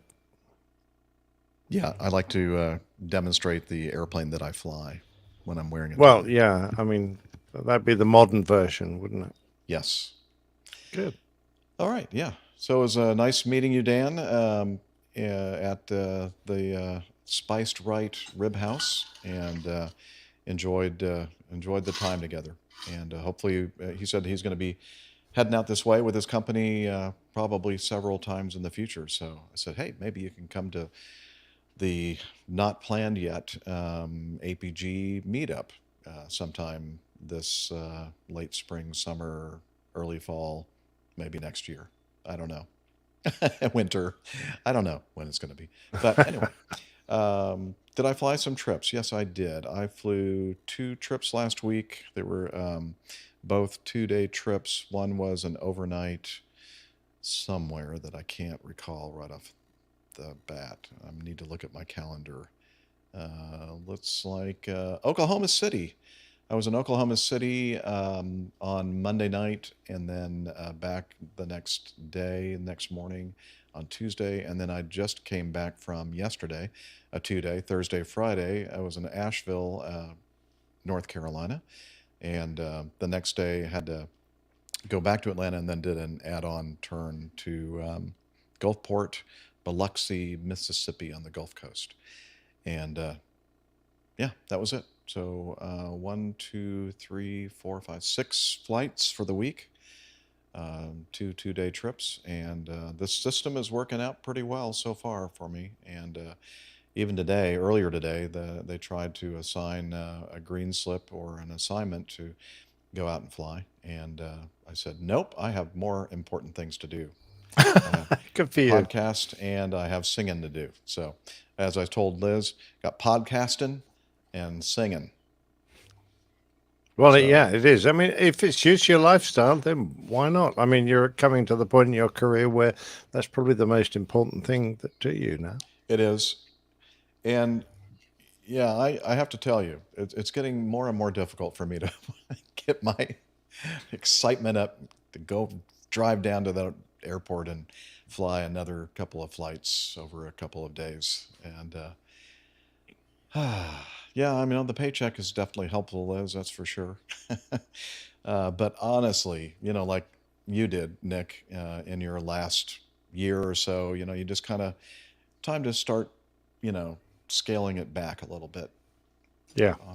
So the trips that are really fun trips, they become fewer and far between. And certainly in my job, we stopped flying to some of my favorite destinations. So, ended up doing an awful lot of difficult flights into the East Coast of the US, which, is can be very testing at times, particularly in the winter when the weather is horrible.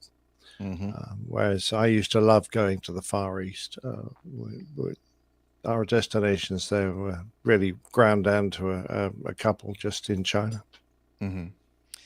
Yeah, as long as everything's going well, and I've been pretty good at, picking flights, destinations that are free of, scary weather. But yeah, that's part of my new system. I can actually look at a flight or a trip before I accept it, but it doesn't always work out. A couple of times, and it seems like it's always White Plains that always bites me. So every time I see HPN now, sorry, Radio Roger, I know he lives in that area, but I'm thinking, nope, I'll pass on that because I don't know, not good juju. But the thing You don't want to about press this, the test. but when things happened like yesterday on the last flight back from Gulfport to Atlanta, some military working dogs, like big, like the kind of dogs that Miami Rick fosters and owns. Oh yeah. Yeah, German Shepherds and Belgian Malinois. One of each, I think, was set to fly with us back to Atlanta yesterday, and they didn't buy any extra seats for the dogs, and they can't really. I guess they can sort of fit underneath the seat in front of them, but I mean it was packed. I Ow. mean there was not an empty seat on the flight, so there was no. some consternation and some grinding and gnashing of teeth in the back, and I'm thinking, oh, I hate it when this happens. Yeah. Like, there's people are saying they don't like the dogs there's not enough room, and they're going, well, we pay for it's just a mess. Luckily it kind of worked itself out, and but that's the kind I would rather deal with something like an engine failure than these people problems in the back of the airplane, honestly. Yes. So Absolutely. anyway, so that kind of stuff, I'm going, well, you know what? I don't have to do this if I don't want to. I can leave and You move can on stop with the next anytime now. chapter of my life. Yep. Yeah. And who knows? I might end up doing that. Okay. Coffee fun. Yes, ma'am. Okay, here we go.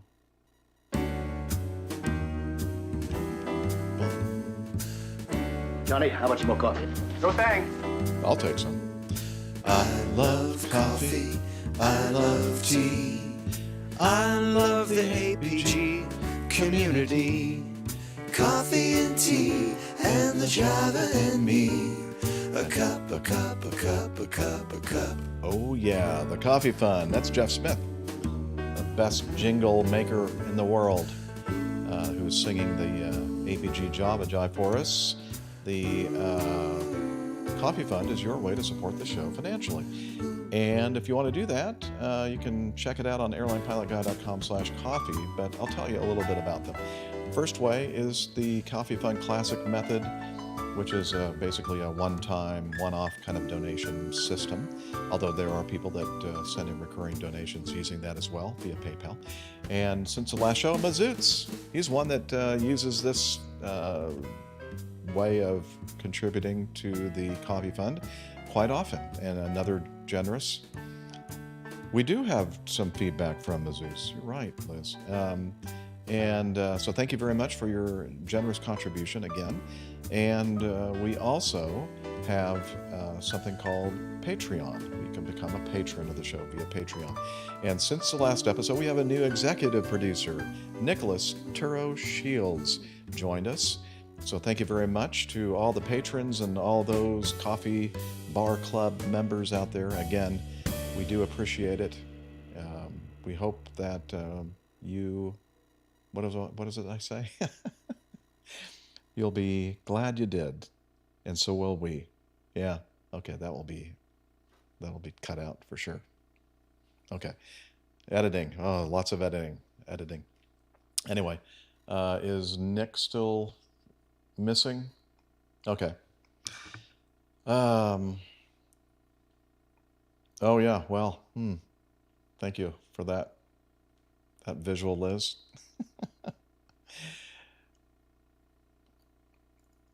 Yeah, we're going to do the feedback next. Yeah, we do. We got a lot of good feedback. And the first one is from one of our Coffee Fund contributors. That deals with what? Kidneys? Nephrology? Okay. Dr. Karim. Oh, he's got papers and everything, huh? He's a big deal, this Mazoots guy, Dr. Karim. Yeah. Hey, everybody. Hey, Rebecca Saylor in the chat. And UH Blackhawk, Richard Adams, David Lieb. Hey, man. Yep, the Oldsmobile rocket logo. Okay, it is confirmed. Okay, let's see. Oh, very good, Rebecca. I've never heard that one before. Nick Oles. I've gone through my life being told, Nicholas, girls shouldn't climb trees. I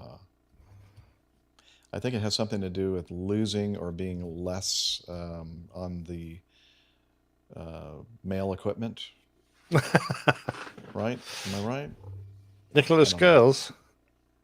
Oh, I'm completely wrong about what I just said. I don't know what he's referring to. Young ladies without undergarments. That's what that joke refers to. Oh, Nicholas. Yeah. Okay, let me just pause for a moment. Just thinking about life.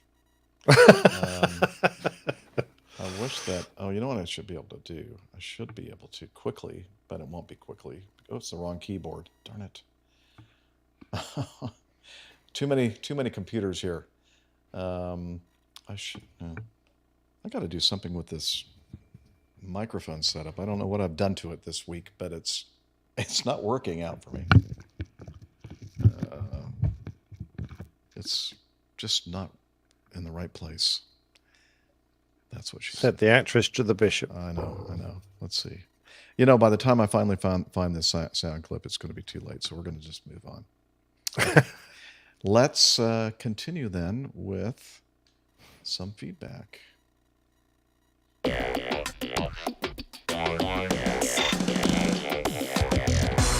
Captain, incoming message. And as our producer mentioned, our first item of feedback is from one of those who regularly contributes to our show. And that's the reason why we're doing this feedback. The only reason. No, that's not. It's not the reason at all. Yeah, because we talked about something on the last show, EpiPens. And Dr. Kareem thought he would chime in with some of his expertise. And he says, "Dear all, I was interested in the recent discussion about carrying EpiPens on commercial airliners and just had a few thoughts. I think the passenger who suffered the anaphylactic reaction was extremely unlucky to have her first episode in the air. Most people with allergies this severe will already know about them and be aware of the warning signs. Many of them will already have their own EpiPen and will either be able to inject themselves or to give instructions to nearby helpers. In the situation where someone is having their first reaction and is not familiar with the symptoms, the diagnosis may not be obvious to them or to bystanders. Giving adrenaline epinephrine is not without risk, and given inappropriately can cause severe problems, for example, heart attacks. Ooh, that would be a severe problem. Presumably, in this type of situation, the cabin crew will seek advice from a ground station who can decide whether epinephrine... okay, you don't like the way I pronounce that word, Liz? Oh, thank you. It's my own little take on presumably. Anyway, there's a lot. Look, I'm looking at a lot of letters that are grouped in things called words, and then these words are grouped in things called sentences, and then they're all put together in a paragraph. And it's difficult for me sometimes to read these things, obviously. Now, Liz is laughing. She's laughing so hard she's having a coughing fit, I think. Are you okay? Do we need to call 911 in Toronto? Get the EpiPen. All right. All right, where should I start again? Presumably, in this type of situation, the cabin crew will seek advice from a ground station who can decide whether an epinephrine is appropriate. I'm not sure of the level of training cabin crews receive, but suspect that many of them will be able to draw up the drug. The actual injection is into a muscle, not into a vein, just as an EpiPen would be. EpiPens are very expensive and I think have a fairly short shelf life. As Captain Nick said on the show, it isn't possible to cater for every potential emergency, so there has to be a judgment made. I suspect that overall, carrying EpiPens routinely probably isn't worthwhile. Just my thoughts. Best wishes and talons, Douglas. Mazoots. Thank you for your input, sir. Oh, by the way, I should mention, I mentioned that my choir director informed me that she is listening to the show, and her son is a pretty new, almost a year now, I guess. I didn't realize it had already been that long. Or maybe not that long. Maybe 6 months. I don't know. Not long. Flight attendant for my airline. And he has severe He's allergic to all kinds of things, and he carries an EpiPen with him. A personal one with him all the time. So I don't know why. I thought I'd. Oh, you're muted again, sir. I'm sorry.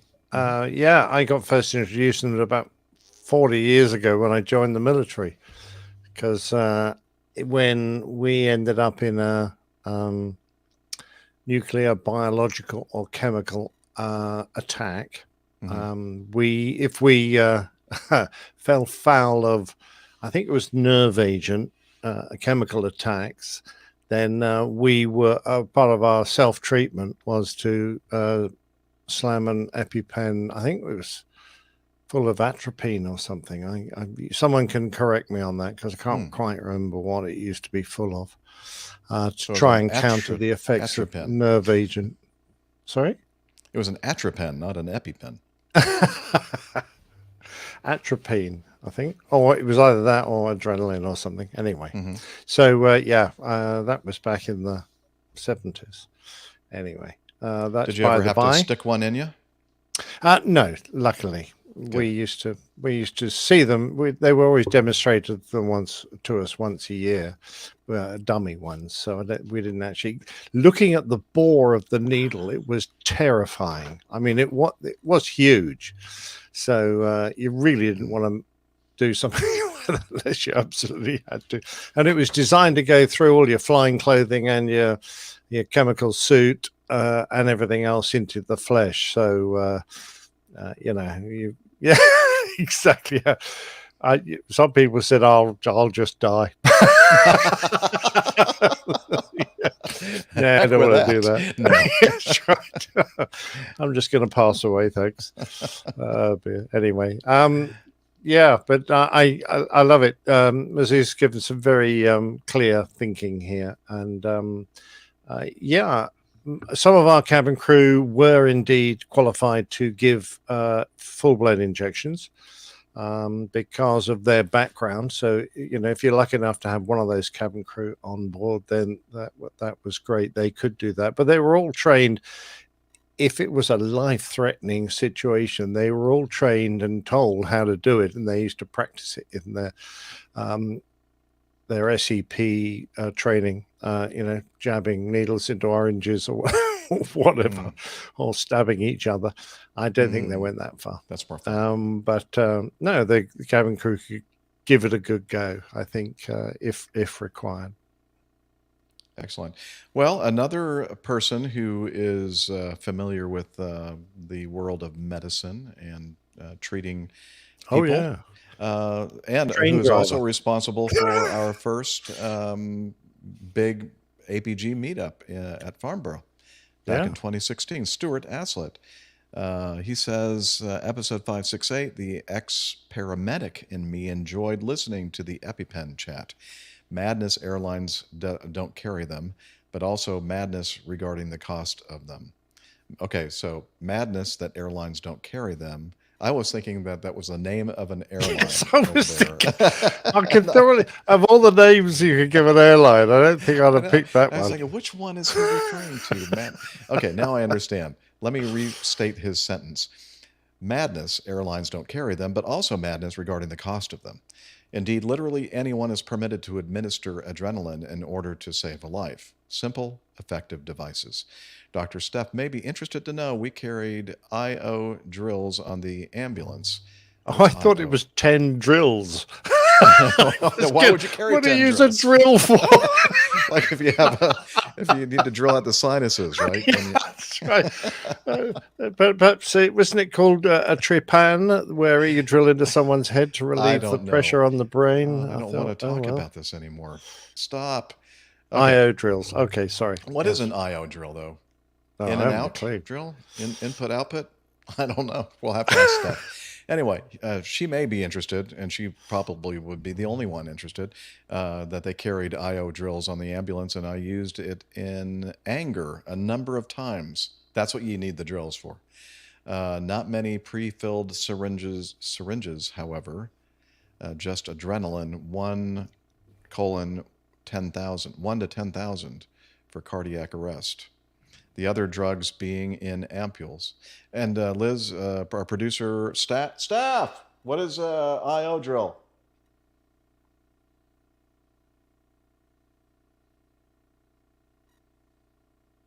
Oh, no. Why did you have to tell me that? Intro osseous drill. Oh, is that into bone? Goes into bone. Ow! Oh, ow! Ouch! Man. Okay. Ban Stuart. We don't want any more feedback from Stuart. No, It's making golly. me sick to my stomach. Yeah, absolutely. Oh, gosh. Yuck. Thank you for that. Appreciate it. Yeah, well. No, we really do appreciate it, Stuart. Thank you. Didn't we have somebody else have feedback about the EpiPen? No, that's it? Okay. All right. Well, never mind then. Wow. Let's move on with something that doesn't involve drills and needles and bones and skin. And oh, okay. This is no. Are you sure? This is number 3C, isn't it?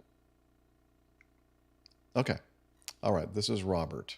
All right. We have some audio feedback from Robert, and so let's see what he's been up to. Robert in Tucker, Georgia. Hello, crew. Just a few updates. This is Robert in Tucker, and I'm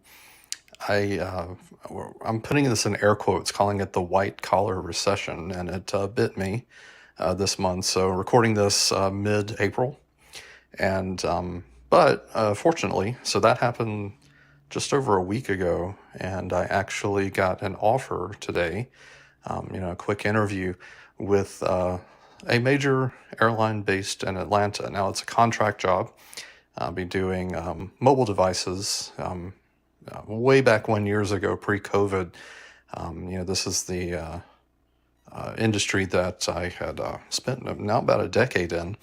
And I remember talking to Captain Nick about his electronic flight book years ago. So it looks like that is going to be my new day job, at least for the time being. And I wanted to update that. So I guess this was a weird segue of somehow getting into the aviation business, but we'll see where it goes.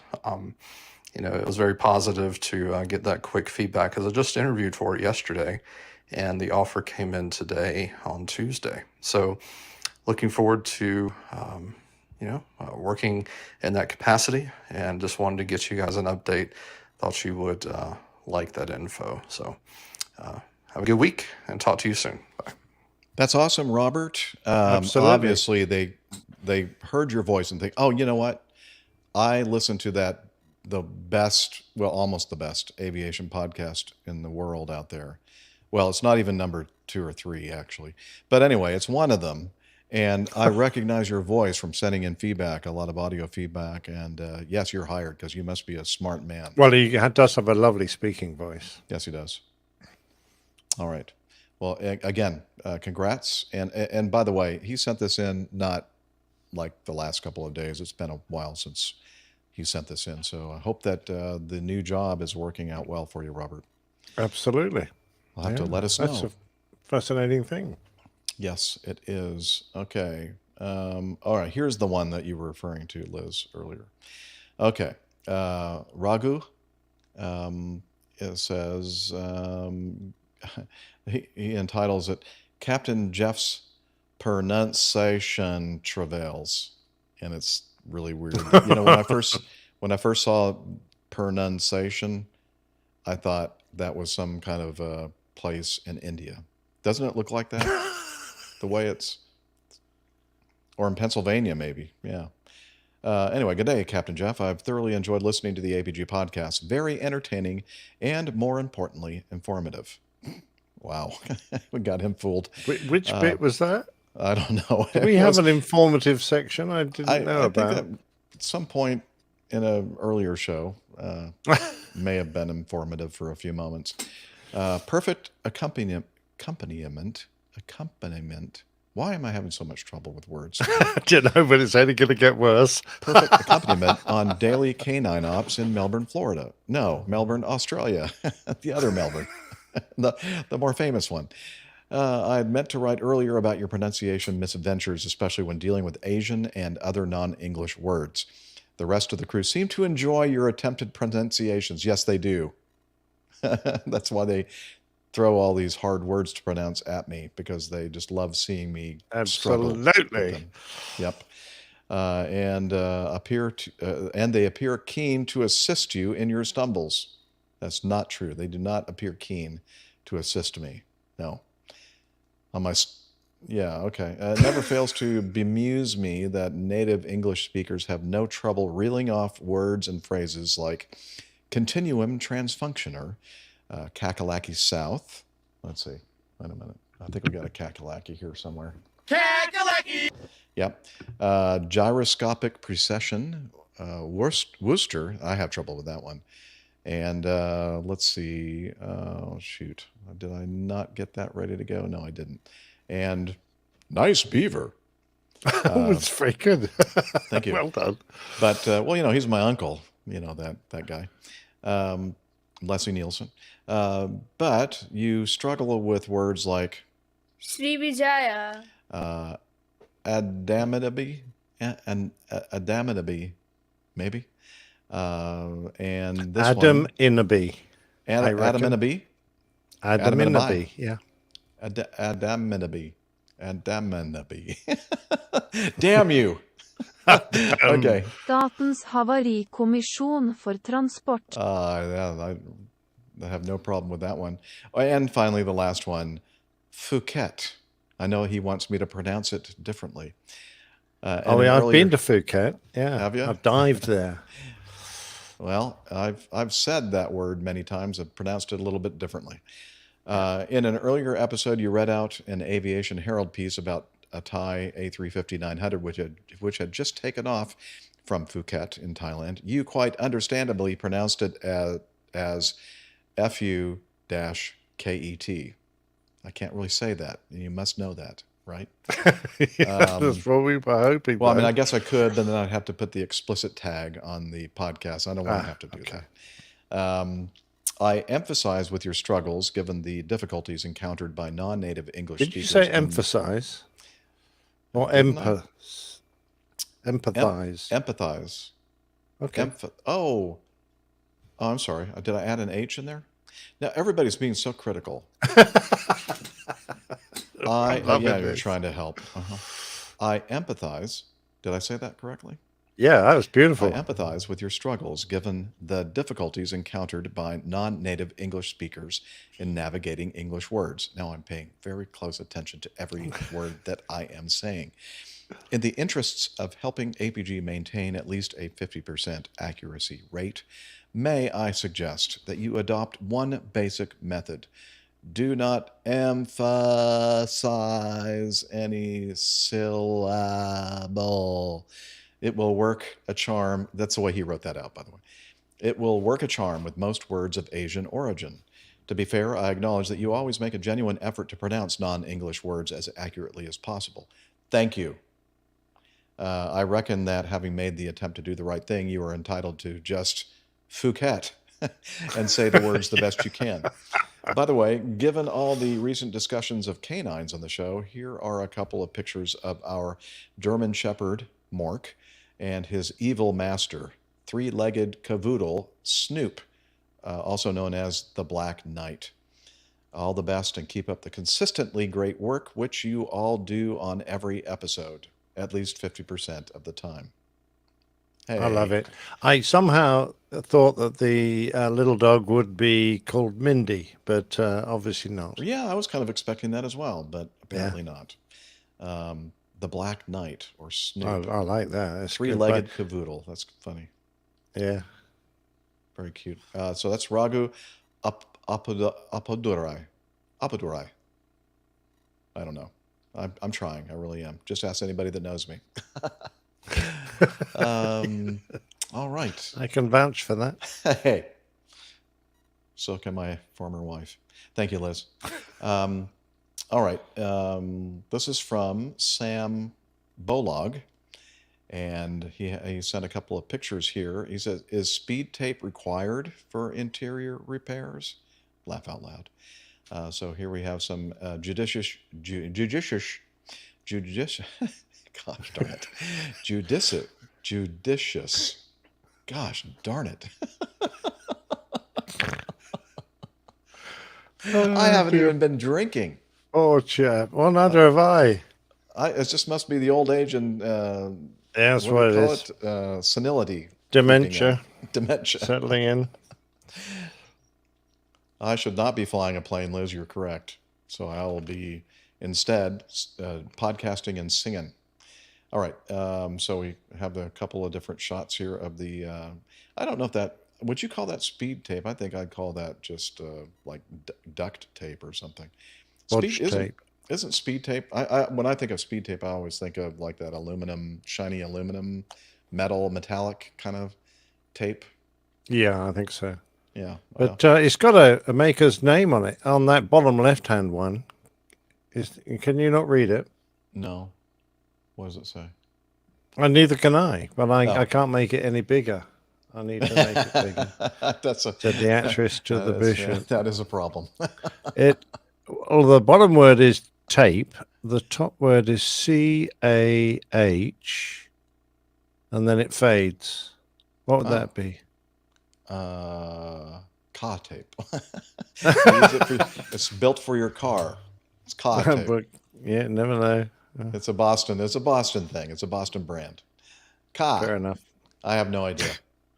And obviously, but I can see maxi thins, ultra thin. Yeah, well, I was hoping you wouldn't have We're not noticed going to that. talk about that. Apparently, we are now. Okay, it looks like this must be in the bathroom or the lavatory or whatever you like to call it. And I don't know why we call them restrooms. Stop. Leave us alone. I'm not going there. Yeah. Well, sometimes you got to rest. But I must admit, down. I don't know what it is about the design of the cupboards in the aircraft toilets, but those wall cupboards that often contain all sorts of stuff like Kleenexes and things, they're always coming apart. Ours on our aircraft used to fall open at the drop of a hat, and they swing open and the entire contents would have spilled out all over the floor. So I don't know. It's obviously the same on this aircraft as well. Apparently so. All right. Well, thank you, Sam. I think he chimes in with some other feedback later in the show here. We also have Oh, some really? feedback. Do we have to? Yeah, I know. I'm sorry. Just okay. Grit your teeth and bear it. That's a good look for you there. Wait till I bear it. Okay. Brian says, as a person who has had type 1 diabetes since I was 19, I knew many options were closed to me. It's exciting to see another door open. I'm sure there are more stories on Pietro and his journey to help open the door for people with type 1 diabetes being able to be airline pilots. But I found this interview with him interesting. And so now I'm going to play that.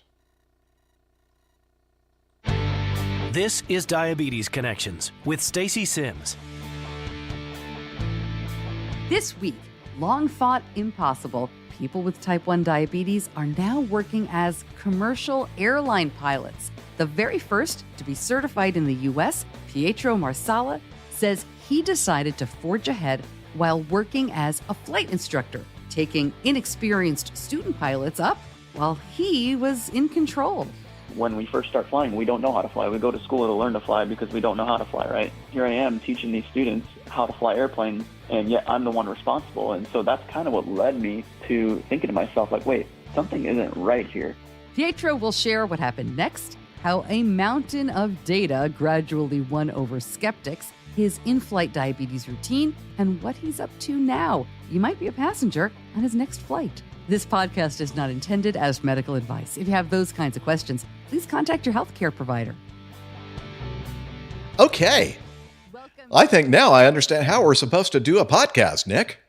Well, you can do that kind of podcast if you like, but I'm going to leave. I would rather not. I'm going to be off. I don't think there's room for an old curmudgeon on that kind of podcast. Sorry. No.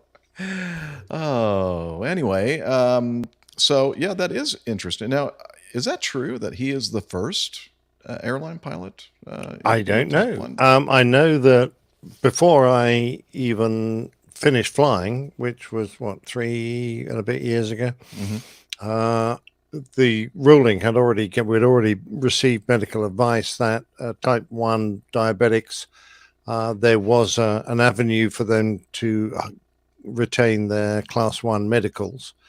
And there was a list of, I looked at it out of interest, just one of those things that appear in your in tray, and the list of requirements were interesting. You had to be in a very stable situation. You had to have proved you could maintain very stable blood sugars, and then there was a requirement. Obviously, it was only as or with pilot, as or with co-pilot. So it meant you could operate as captain, but you had to have another pilot on the aircraft, so the co-pilot. So you only really therefore qualified to fly airliners, as opposed to being a flying instructor, which is a different kettle of fish, really, because the student beside you isn't qualified necessarily to fly the airplane on his own, so he wouldn't qualify for as or with co-pilot because he's not a pilot yet, or not a qualified pilot yet. Right. Anyway, by the by, you had to do a blood test. You had to explain to your other pilot what your situation was. You had to do a blood sugar test and take any medication before the top of descent. You had to do this before takeoff, and then again during a flight, if it was beyond a certain length, before the top of descent. And he had to observe the readings and make sure that you were doing the right thing. And then, if you took some insulin or whatever, then it was going to last you for the approach and landing. And so it was quite tight and quite difficult, and required the cooperation of another pilot who understood exactly what the situation was and would be briefed as to what his responsibilities were. So it wasn't without hurdles, but I still don't know of anyone that actually... we're talking type 1. Type 2 is common. I had type 2. So type 1's the one where you could get in a critical situation if your blood sugar, I guess, gets too low. Yeah, I think type 1 is... I'm stepping into areas I'm not sure of. Type 2 is just you're suffering from high blood sugars and you're sugar intolerant or that sort of thing. Type 1 is when you need to... Type 2, you're still producing some insulin, for example, and you're basically controlling your problem with diet and some pills, perhaps. Type 1 is when you actually have to inject insulin because you're not producing any. And this would be the situation here of Brian, because he's had it since he was 19, type 1. And he's been having to take insulin through his whole life in order to cope with his sugar. Now, the problem with that is, you're quite right, Jeff. You can... the insulin can just go around your body and it can depress the amount of sugar in your blood supply until you get to the point where you can fall unconscious. And the situation can get even worse than that. So you have to keep a very, very close eye. So type 2, you don't tend to suffer from sugar lows that give you that problem. Your problem is fighting the sugar highs that are going to damage your body. But that's slightly different. Very interesting. All right. Well, thank you, Brian. Yeah, I think this might be a good time for us to head over to the installment of the old pilot's plane tales. And I'm clicking on this tile and it's not doing a thing. Okay.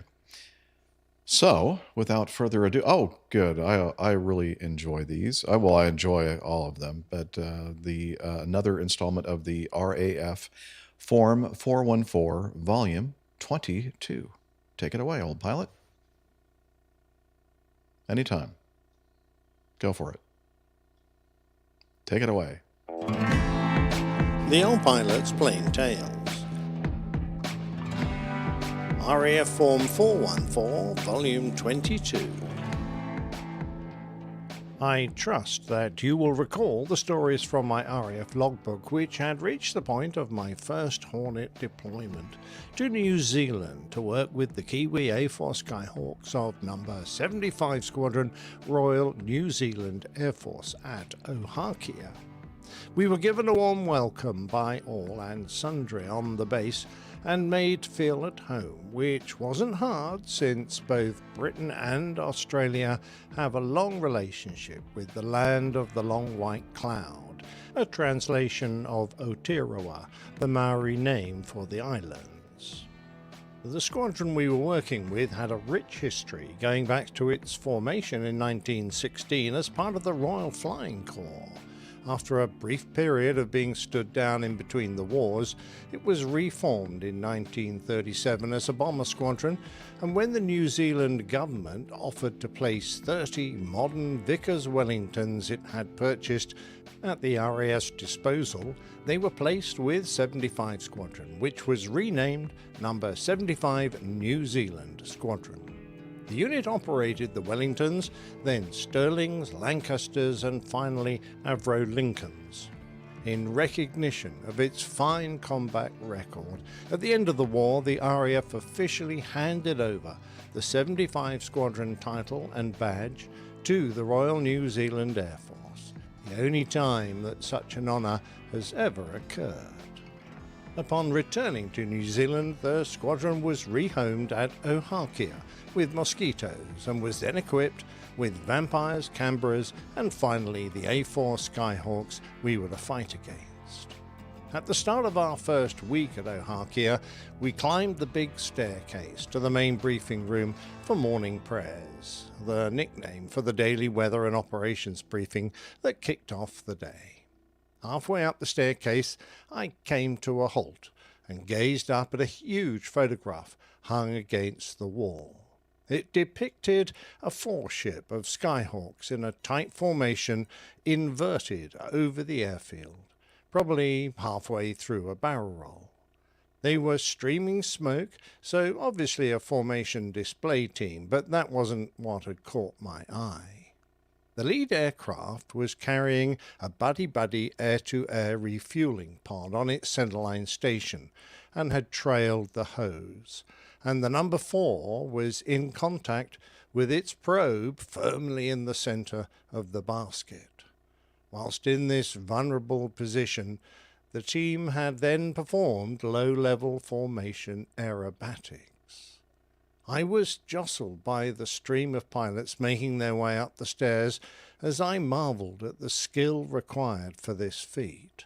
Not just the formation keeping, that meant any error might damage the hose or pull the end off the Skyhawk's probe, but even just the consequences of the hose pulling free with the 2 wingmen so close to a heavy flailing refueling basket. I was to learn that about the same time as I was finishing my exchange tour, the team, named Kiwi Red, had an accident when the numbers 3 and 4 collided in mid-air, killing one of the pilots. Sadly, this led to the team being disbanded, although the squadron did continue to fly its aircraft at displays.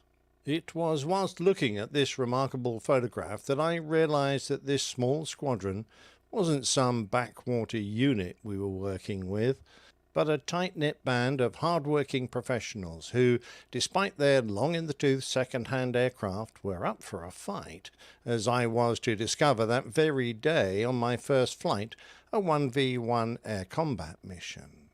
We got airborne in trail and meandered out to the play area, and then it was the traditional outward turn for combat, go. We both turned 45 degrees away from each other, and when we had achieved a few miles separation, it was inwards turn for combat, go. Once we were established, running towards each other, and we confirmed visual, it was fights on. The classic Hornet, as it's known today, was probably the best manoeuvring dogfighter of its era, and I was expecting a quick and easy kill, but in the hands of a skilled aviator, that A4 was dancing around the sky like a nasty and vicious kickboxer. The Skyhawk was built during the 50s, along with a whole generation of fighter aircraft that included such machines as the F-4 Phantom, the F-104 Starfighter, the F-105 Thunder Chief, MiG-21 and the Mirage 3, to name just a few. The US Navy wanted a jet to replace the A-1 Sky Raider, and the Douglas designer Heinemann came up with a small, inexpensive, lightweight, multi-role option that was amazingly flexible. The A4 is compact, and its diminutive size soon gave birth to nicknames such as the Scooter, Kitty Car, Bantam Bomber, Tinker Toy, and Heinemann's Hot Rod. Indeed, its short wingspan allowed it to operate in a carrier without folding wings, which saved around 200 pounds over 90 kilograms of weight. However, a lot could be fitted onto that pocket-sized airframe. Internally, it held a pair of Colt Mark 12 20mm cannons, each firing 1,000 rounds per minute, and on the 5 hardpoints on the wings and fuselage, a whole multitude of weapons and tanks could be accommodated, from nuclear bombs, Mavericks, paveway guided bombs, rocket pods and sidewinders, to the buddy-buddy refueling tanks. Indeed, it was the first fighter to be so equipped, and it pioneered the tactical advantages such a system afforded. Being so light, it had an impressive power-to-weight ratio, and with full-span spars made from a single forging, it could pull a substantial +8, -3G. Its turn rate was augmented by long leading-edge slats that self-deployed at an appropriate speed using a combination of air pressure and gravity, saving the weight of hydraulic actuators. Occasionally, they deployed asymmetrically, which led to an interesting uncommanded roll. Despite its operational history in Vietnam, the Yom Kippur War, the Falklands War, and Operation Desert Storm, there was no way that I should lose to this diminutive fighter that was snapping at my heels, but pretty soon we had gone from 2 circles to 1 circle, and I was getting my nose in behind, and then he reversed on me, and off we went into a scissors. Now, a scissors is when the defender pulls into the attacker to force a Tom Cruise-style flyby, but unlike his opponents in Top Gun, the counter is well known. This ended up in a flat scissors. There is another kind, and flat doesn't mean horizontal, as it can be done in the vertical going up or down. The two adversaries fly a series of reversing turns, the aim of which is to maneuver hard to make little forward progress, driving towards the enemy's 6 o'clock and then forcing them out in front. To disengage from a scissors usually puts you on the defensive, and you'll likely get shot. So if you're equally matched or don't have a wingman to bail you out, it's a matter of who runs out of fuel first. The Skyhawk's snappy maneuverability makes it ideal to fly the quick reversing turns required in this tight weaving pattern, but in the Hornet I had a trick up my sleeve. I stopped turning against him and in full burner put my wings level and the stick into my stomach. The nose obligingly pitched well up, and with an indicated 90 knots my magic machine started climbing above him. My forward speed was minimal, and I could occasionally see the A4 weaving around below me, but without the energy to follow me up. For a while I lost sight of him underneath the leading edge extension, so I firmly pushed full forward stick, and my Hornet rotated until the world beneath me was revealed. I needed a little more height, so selected full backstick again and carried on up. The second time I had enough separation to let a sidewinder do the talking and popped one off, drawing the fight to a close. Despite the result, I felt this little fighter, designed in the 50s, had more than proved itself a worthy opponent. We flew more combat missions, mainly 2v2s, but it wasn't until we flew strike missions, with the A4s acting as defensive air cover, that we began to learn how difficult it was to oppose these guys in their own backyard.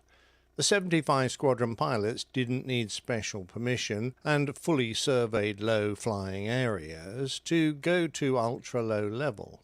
I discovered that they were all, as a matter of norm, authorized down to 100 feet just about every day of the week. Combined with their camouflage, their size and their height against the dark greens of the New Zealand countryside, they were just about invisible. What's more, our Hornets were painted an air defence pale grey, which was far from inconspicuous. Our main defence was the APG 73 radars, which could sweep ahead and allow us to engage beyond visual range with Sparrow missiles, but in the scenario given, we still had to penetrate at low level. We ingressed at a compromise 500 feet, which gave us a small amount of look down, hopefully enough to spot the threat before we came in range of their sidewinders. Ha! We got some fleeting contacts, but not enough to hold a lock, and then, from folds in the ground that would barely have hidden a flock of sheep, up popped skyhawks. Some came at us head-on, which gave us time to engage them, but the smart ones let us pass over unseen, and the first we saw of them was when they were in our knickers, claiming kills. Although the 75 Squadron guys knew our route and could set up visual caps, combat air patrols, along it, it was still an embarrassment we should have avoided. The answer was a medium-level sweep ahead, followed by an escorted package with the bombers at ultra-low level and a higher escort a little behind to engage any A4s that got amongst us. Lessons learned. We also got involved with some ship strikes against the Navy, something that we would do a lot more of when we were equipped with Harpoon air-to-ship missiles, but this was more fun. We were carrying practice bombs, so that after fighting our way to the ship, we got to bomb it. Well, not the ship exactly, but a splash target, towed behind a frigate. Fun fact, the Royal New Zealand Navy was the last to stop the daily rum ration. Sailors could receive a tot, an eighth of a pint, of the 148% overproof, that's 98% alcohol, albeit mixed 50-50 with water.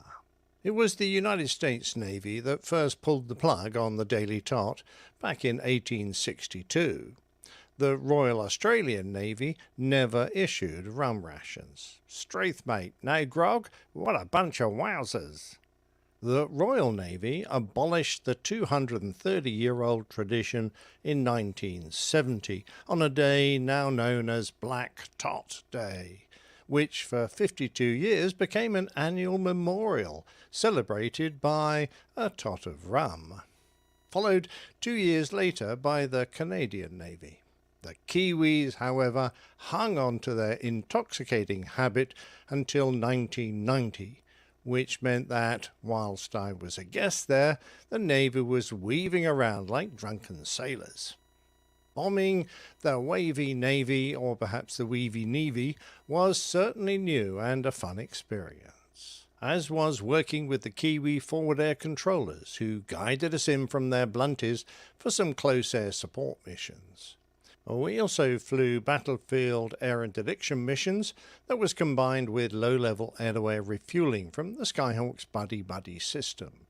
This was a little testing, as our usual height to refuel was in the high 20s and not down at low level.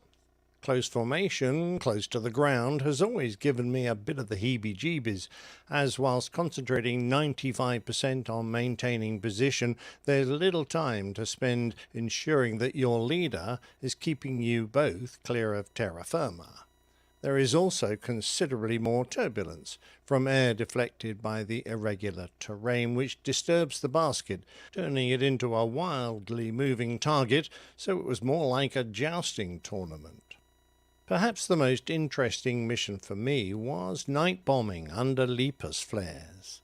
I'd heard of the technique, which involves self-illumination of a target by dropping a flare from overhead or tossing it from a distance with a delay timer. Battlefield flares have been around for centuries. The first recorded use was by the Chinese in the 1400s. More sophisticated flares have been used extensively in both World Wars and then by fighter bombers in World War II and after in the Korean War and during the Vietnam War. There were dangers involved in such attacks, as a glance directly at the multi-million candle power flare could quickly destroy night vision, and as the pool of illumination floated down on a parachute, it swayed and bobbed around, creating a fishbowl of light with a moving horizon which could be quite disorientating. Indeed, it was a surreal effect as we completed night air-to-air refueling, formating on each other using the glow strips on the Hornet's fuselage, followed by a night low-level ingress to the target. Approaching the target, the lead Skyhawk deployed the flares and we pulled up, checking the numbers and then tipped into the strange circle of light that had dramatically turned night into day. I was concentrating on acquiring the target and striving for a good aiming solution, but after, as I exited, looking to settle at the correct height, heading and speed, I had the feeling that everything had turned into black and white. Before we knew it, it was time to head back to Australia, but not before we'd tried to smuggle the A4 tail hook that had been mounted onto 75 Squadron's bar as a footrest. Sadly, someone dobbed us in, and the military police boarded our C-130 as it tried to taxi out and arrested the culprits. Those of us who flew the Hornets home also had a few hours of concern as the headwinds across the Tasman Sea were preventing us from landing with a safe reserve of fuel. The Skyhawk's buddy-buddy system came to our rescue, and after getting airborne, we rendezvoused with one of the 75 Squadron jets and topped off our tanks. Even so, there were a few anxious moments as the actual winds became even less favourable. But after 3 hours, Willie came into view and the boss got us to close up and we did a smart formation flypast before breaking into the circuit. Sadly, the few times I was fortunate enough to work with the fine pilots of 75 Squadron made me a lucky man, as a few years after I returned to the United Kingdom, a Labour government under the leadership of a Prime Minister with a history of anti-war sentiment and protest scrapped an order that had been placed for F-16s, removed all the existing attack aircraft from the country and disbanded the squadron. It has never reformed. Boo. Yes, the sad demise of 75 Squadron. That is, that's no good. No, the boys had modified the Skyhawks they had to take the F-16 radar, and they're called the Kahu, the modified aircraft, and I think they'd done 10 of them. So they actually had a modernized cockpit, an F-16 radar, which worked very well indeed. They were getting much improved weapons. And then they'd also put an order in for a bunch of second-hand F-16s from the USAF, which they're going to get a great deal on. And then the government scrapped all the strike aircraft that the country possessed. So that was the end of that. Yeah. Sounds like they were awfully good pilots in that. They were style. indeed. They were. I got a lot of admiration for them and made some good friends. Their display pilot, in particular, Gavin Howes, was just incredible. He was a fine pilot, and even down to their youngest guys, because they were such a small air force. They could. And there was an awful lot of people were very keen to join it, become fighter pilots in New Zealand. They could pick and choose from the very best, and they had great training. They had Mackies and Skymasters, the old Jet Provost. Golly, the name of the militarized version now, attack version has gone think it was my Sky Master. Anyway, someone will correct me. So they had, they had some great airplanes to train on, and then the A4s they looked after them really well, and took part in some big exercises up in the Philippines with the USAF. So they were good bunch of guys. I was just going to highlight that as well, Liz. Mazuz and others in our live audience heard mention of APG radars, and Mazuz is hoping that I have the patent for that. Well, yeah, I think you should certainly say that they should cease and desist the use of the use of our What does that show stand name for? for their radars. Good Lord, how cheeky! So what is APG in this? No idea. Oh, okay. No idea. All right, never mind. It was just the name of the radar. Yeah. APG Okay. 73s or the do? Phantom had an AN/APG radar. So I think they're made by Hughes or Westinghouse or someone. Airborne Fire Control. That's AFC. Strike Master. Yeah, that's right. I was right. Huh. Thank you, Okay. iHole boxes. Come on, Very good. in the chat room. That's what APG stands for. Yeah, what's APG stand for? Because those letters don't match up, Liz. What you're telling me. Who's saying that? Hughes Aircraft, now Raytheon, FA-18 Hornet, APG 79. Yeah, that's the improved version. We had the early version. Mm-hmm. But yeah, well, I guess maybe I don't know. I have no idea. I'm going to stop talking. Well, there you go. Someone said some feedback in, if you wouldn't mind. Perhaps someone who works for them. Yeah. And explain what the letters mean. Exactly. Well, very good. Enjoyed that That would be one. great. Especially the formation F4s inverted, and then also the refueling basket formation inverted. Yeah, that was magic. I mean, I think they're the only formation team in the world that did that trick. Wow. And it looked brilliant. Well, hey, I never actually saw them do it live because they weren't displaying a team at the time. Yeah. Mazuz has been doing a great job. He wasn't here for his first piece of feedback, and now he's saying he has to leave. And we're just about to play his second piece of feedback. Oh, So I guess Mazuz, come on. Hang on, mate. Hang on. Just for a little bit here. Medical emergency, schmergency. This is APG. Come on. Got to get your priorities straight here. You're out there saving people. We're destroying people and their souls. Very true, yes. All right. Usually let's get ourselves. on with it. Okay, Mazuz says, well, first of all, he says, come on now. There we go. This is a link to a story you may have already come across, and it is from the standard.co.uk. One of the more unusual reasons for a diversion, I suspect. Just a shame they couldn't harness the natural gas source in some way.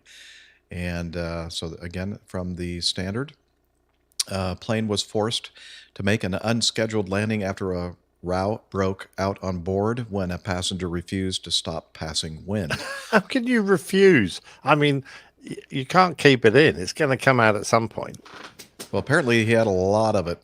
Two Dutchmen sitting next to a flatulent traveler reportedly asked the man to stop breaking wind on the Transavia Airlines flight from Dubai to Amsterdam, Dutch media reported. When he refused, airline staff allegedly failed to fully resolve passengers' complaints, sparking a row. According to you don't want to do a lot of sparking around if someone's breaking wind. Oh, yeah, that's true. Good point. Yeah. Gotta be safe. Yeah. According to De Telegraaf, a row then erupted between the three men sitting in a row, forcing the pilot to perform an unscheduled landing. It may have been unusual. Sounds at unusual. Vienna Airport. Police reportedly removed 2 men and 2 women from the plane. The women, who are believed to be sisters, described the removal as humiliating and denied any involvement in the fight. One told the Telegraph, "We had no idea who these boys were. We just had the bad luck to be in the same row, not row, and we didn't do anything." What is this publication here? They love the word ROW pronounced in several different ways. They are trying to catch me out. Did you put them up to this, Liz? Dang it. I think she wrote the article. She may have. Yeah, she just said it was from the Standard. Yeah. All 4 passengers were released without charge, but were banned from flying with Transavia. The passenger. We've yet to find out if the farting passenger was one of the ones removed. Well, I'm going to tell you right now, because it says the passenger suffering from wind was allowed to stay on board. Yes, the farters win. Yes, we must be able to come up with something very clever. A farter.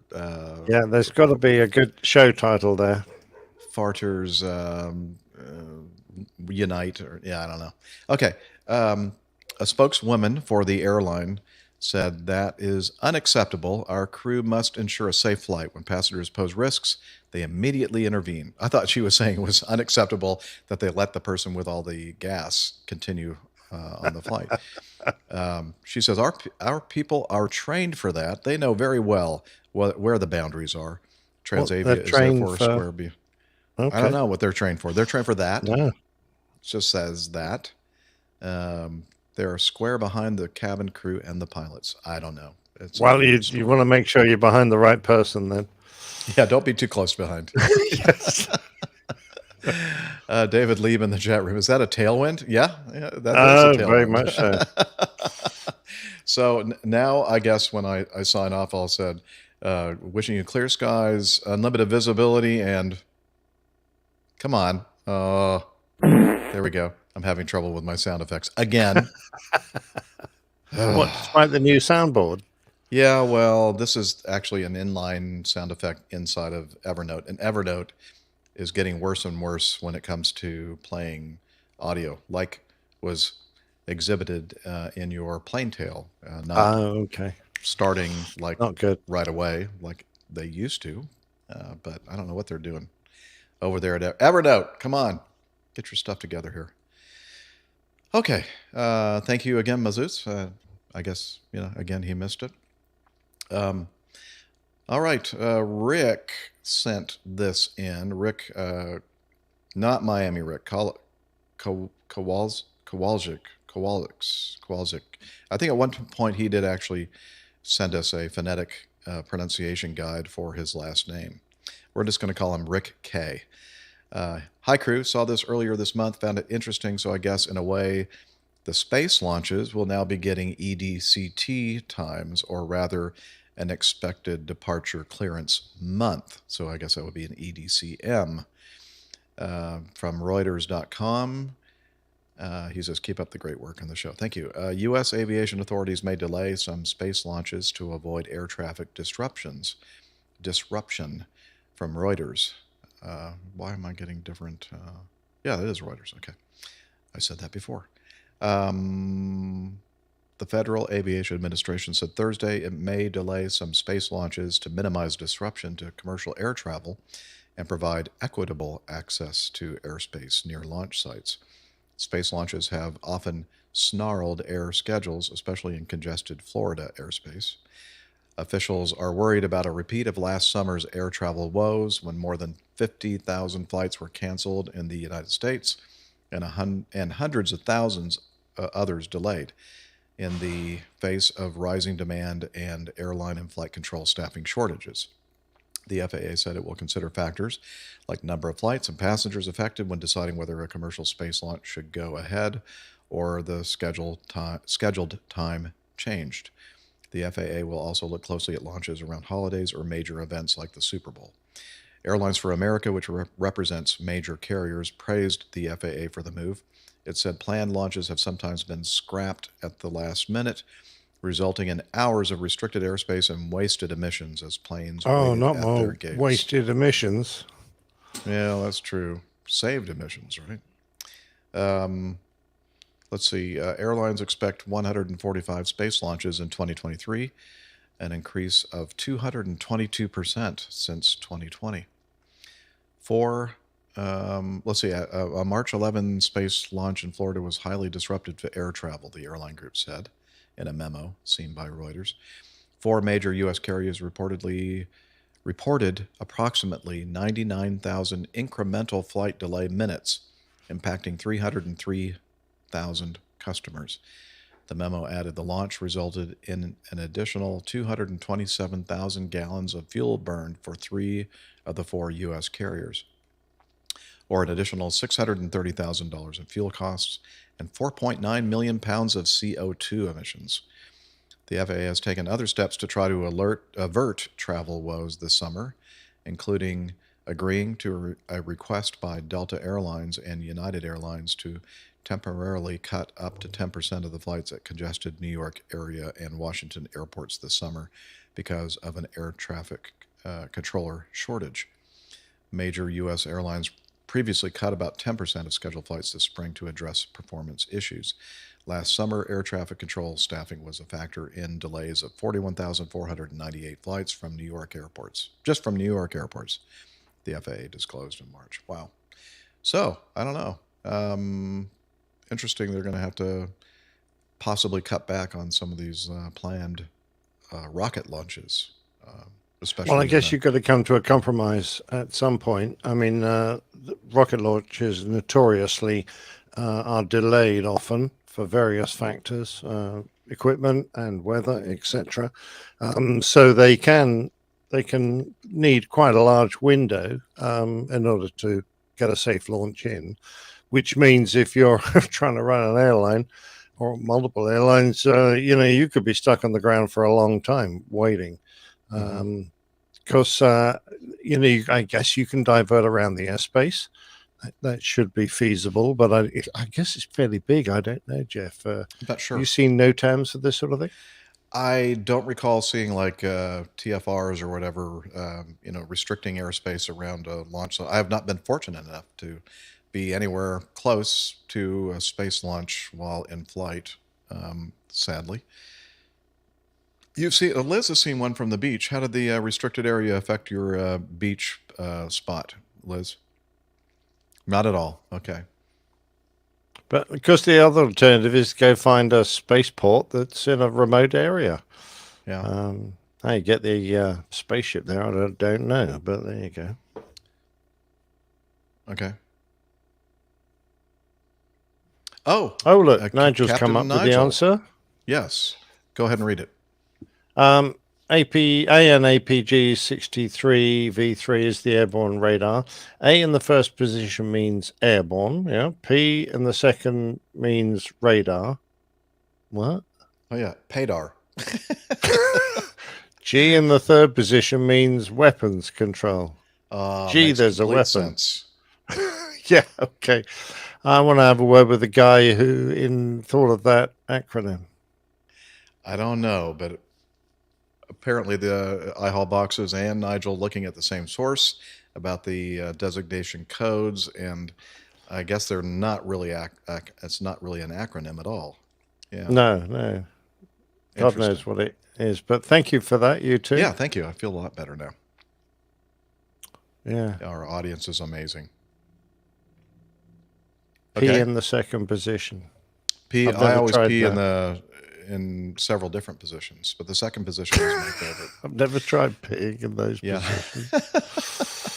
Let's see. Another one from Sam Bolog. Recently listened to episode 69. Yes, I'm planning on listening to them all. We're on 569 now. That was 500 episodes ago. Can you believe it? Wow. Oh, wow. Yeah. I just thought of that. Like, wow. Was he expecting something special on episode 69? I don't know. I was going to say 56. Our episode number is 569, and that's one of my favorite numbers. 5. Of course. Why is that, Jeff? Yeah, 5. 5 is, I like 5. It's just it's always been a favorite number of mine. All right. Anyway, I agree with your thoughts regarding the positive and negative aspect. Finally, we have somebody that agrees with us. Thank you, Sam. All right. Okay. All the rest of you can go home now. regarding the positive negative aspects of having cameras watching the crew's every move.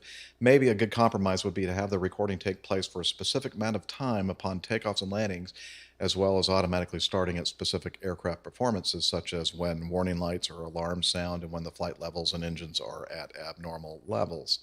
Or have the cameras record video only, focused only on the flight controls and panels and not on the seats. What are your thoughts? And or are cameras already in place in many aircraft? Episode 69 was years ago. Best to you all, Sam. So as Captain Nick just mentioned earlier in this show, there are cameras, a lot of cameras on the newer airplanes, but they're all fixed to the outside of the aircraft and showing various vantage points from, again, the exterior of the aircraft. But as far as I know, I don't think there are any yet in the inside, at least not in the cockpits that I'm in, taking video. No, I don't think I might be wrong, but I haven't never heard of any, even in the cabin. Whereas you can go onto a bus, public bus service, and there'll be cameras there recording the people in the bus in case they, do something naughty. Why haven't we got them in aircraft cabins? Our company, I think, experimented shortly after 9/11 with a system of cameras that were basically mounted on the outside facing the cabin of the flight deck or cockpit area. And it had more to do with security and seeing, folks that are approaching the cockpit door, perhaps with the idea of getting into the cockpit without permission. But I don't think the system, maybe it was too expensive, or maybe it didn't work very well, or whatever, and it was never implemented in at least any of the airplanes that I fly. So, but again, that's just our airline, and maybe other. Well, yeah, airlines. I mean, definitely there were camera systems fitted to a lot of aircraft after 9/11 for obvious reasons, for security, but they generally observe the areas around the cockpit door, so that you can't approach unseen. But we're here more interested in crash analysis or incident analysis. We've aired our views, positive and negative, about whether they ought to be allowed in the aircraft cockpit and what they should be allowed to record. My personal feeling was I don't think I ever did anything that I would ever be embarrassed to have on film or recorded. So, well, I've seen some things that I would have been embarrassed about. Nick, oh dear, well, that's terrible. Of you, I'm talking about videos of you. Oh, me? Oh, yeah. No. Yeah, no, nothing like that. So I wouldn't care two hoots if the aircraft had cameras. My personal feeling is it's a progression that will eventually occur because the cost of aircraft and the drive to keep the aircraft as safe as possible is going to need a better way of analyzing accidents. And we've gone through the periods of nothing to flight recorders to cockpit voice recorders, and the next evolution will be video cameras. So I personally say, well, it is tough if you want to come into this profession. You should be acting professionally all the time. We all know that, but we all know that it's not necessarily 100% true. By the by, I think video cameras are going to be a necessity if we're going to continue to push that level of safety or level of accident level down and increase our levels of safety. So I'm going to say first, in the cabin, there are already many, many cameras, dozens of cameras back there. Everybody has these cell phones that are like, I know it's not the same thing as what we're talking about as far as continuously viewing certain areas and that kind of thing. And the other thing I was going to say is I am 100% all for cameras in the cockpit starting in, let's say, 2020. In about a year's time. Yeah. In RV, I'm going to have some cameras in my RV. Yeah, that's where the action is, Cool. baby. Yeah, why not? You want to No, protect for your security. RV. Yeah. IL Boxes says there was this one captain who fooled around with a pretend camera in the lab and got sued by a flight attendant, wasn't there? Yeah, there was something about that. And I think it was actually the first officer that was the one that was kind of playing around with that joke. It may have been the captain, whatever, it doesn't matter. And then UH Blackhawk in the chat says, I think the issue is privacy and how other governments may use the videos. Really? Okay. Like I say, if you're a professional pilot and doing everything a professional pilot should do, then what have you got to worry about? But having said that, I think the release should be definitely controlled. Yeah. I mean, we routinely, a mild outfit, downloaded the full data recorder, and things that the crew did that were close to the knuckle in operating their aircraft were flagged, but they were de-identified so that the individuals involved were not known by the company. So they followed trends rather than trying to pick on an individual for doing one incident, one thing that was wrong. They said, okay, well, we've got 10 people who've done this, so let's perhaps concentrate on that in the simulator next so we can get rid of that bad habit, which I think is fine. I think Union is on very dodgy ground if they try to make a big fuss about this. I don't think I've never heard of a company using information that they can glean from voice recorders for anything other than safety considerations. It would be a huge way to shoot yourself in the foot if you did misuse the recording information you got from the aircraft to punitively attack your pilots. And I just don't know. I've never heard of it being done in all the years, but it doesn't mean to say it hasn't. But there's probably a bit of rumor control out there that'll probably say it has. I don't know.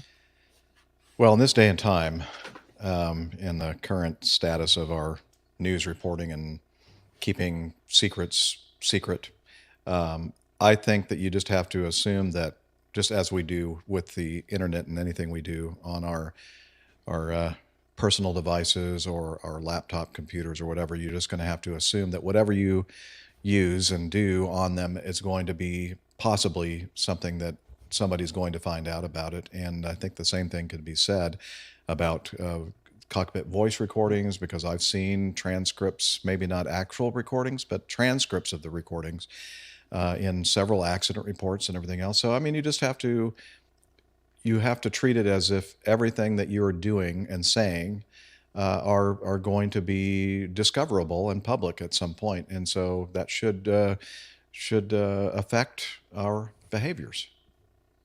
Yeah, and it will only affect your behavior in a positive way. So, yes. Get used to it, and there you go. Bob's your uncle.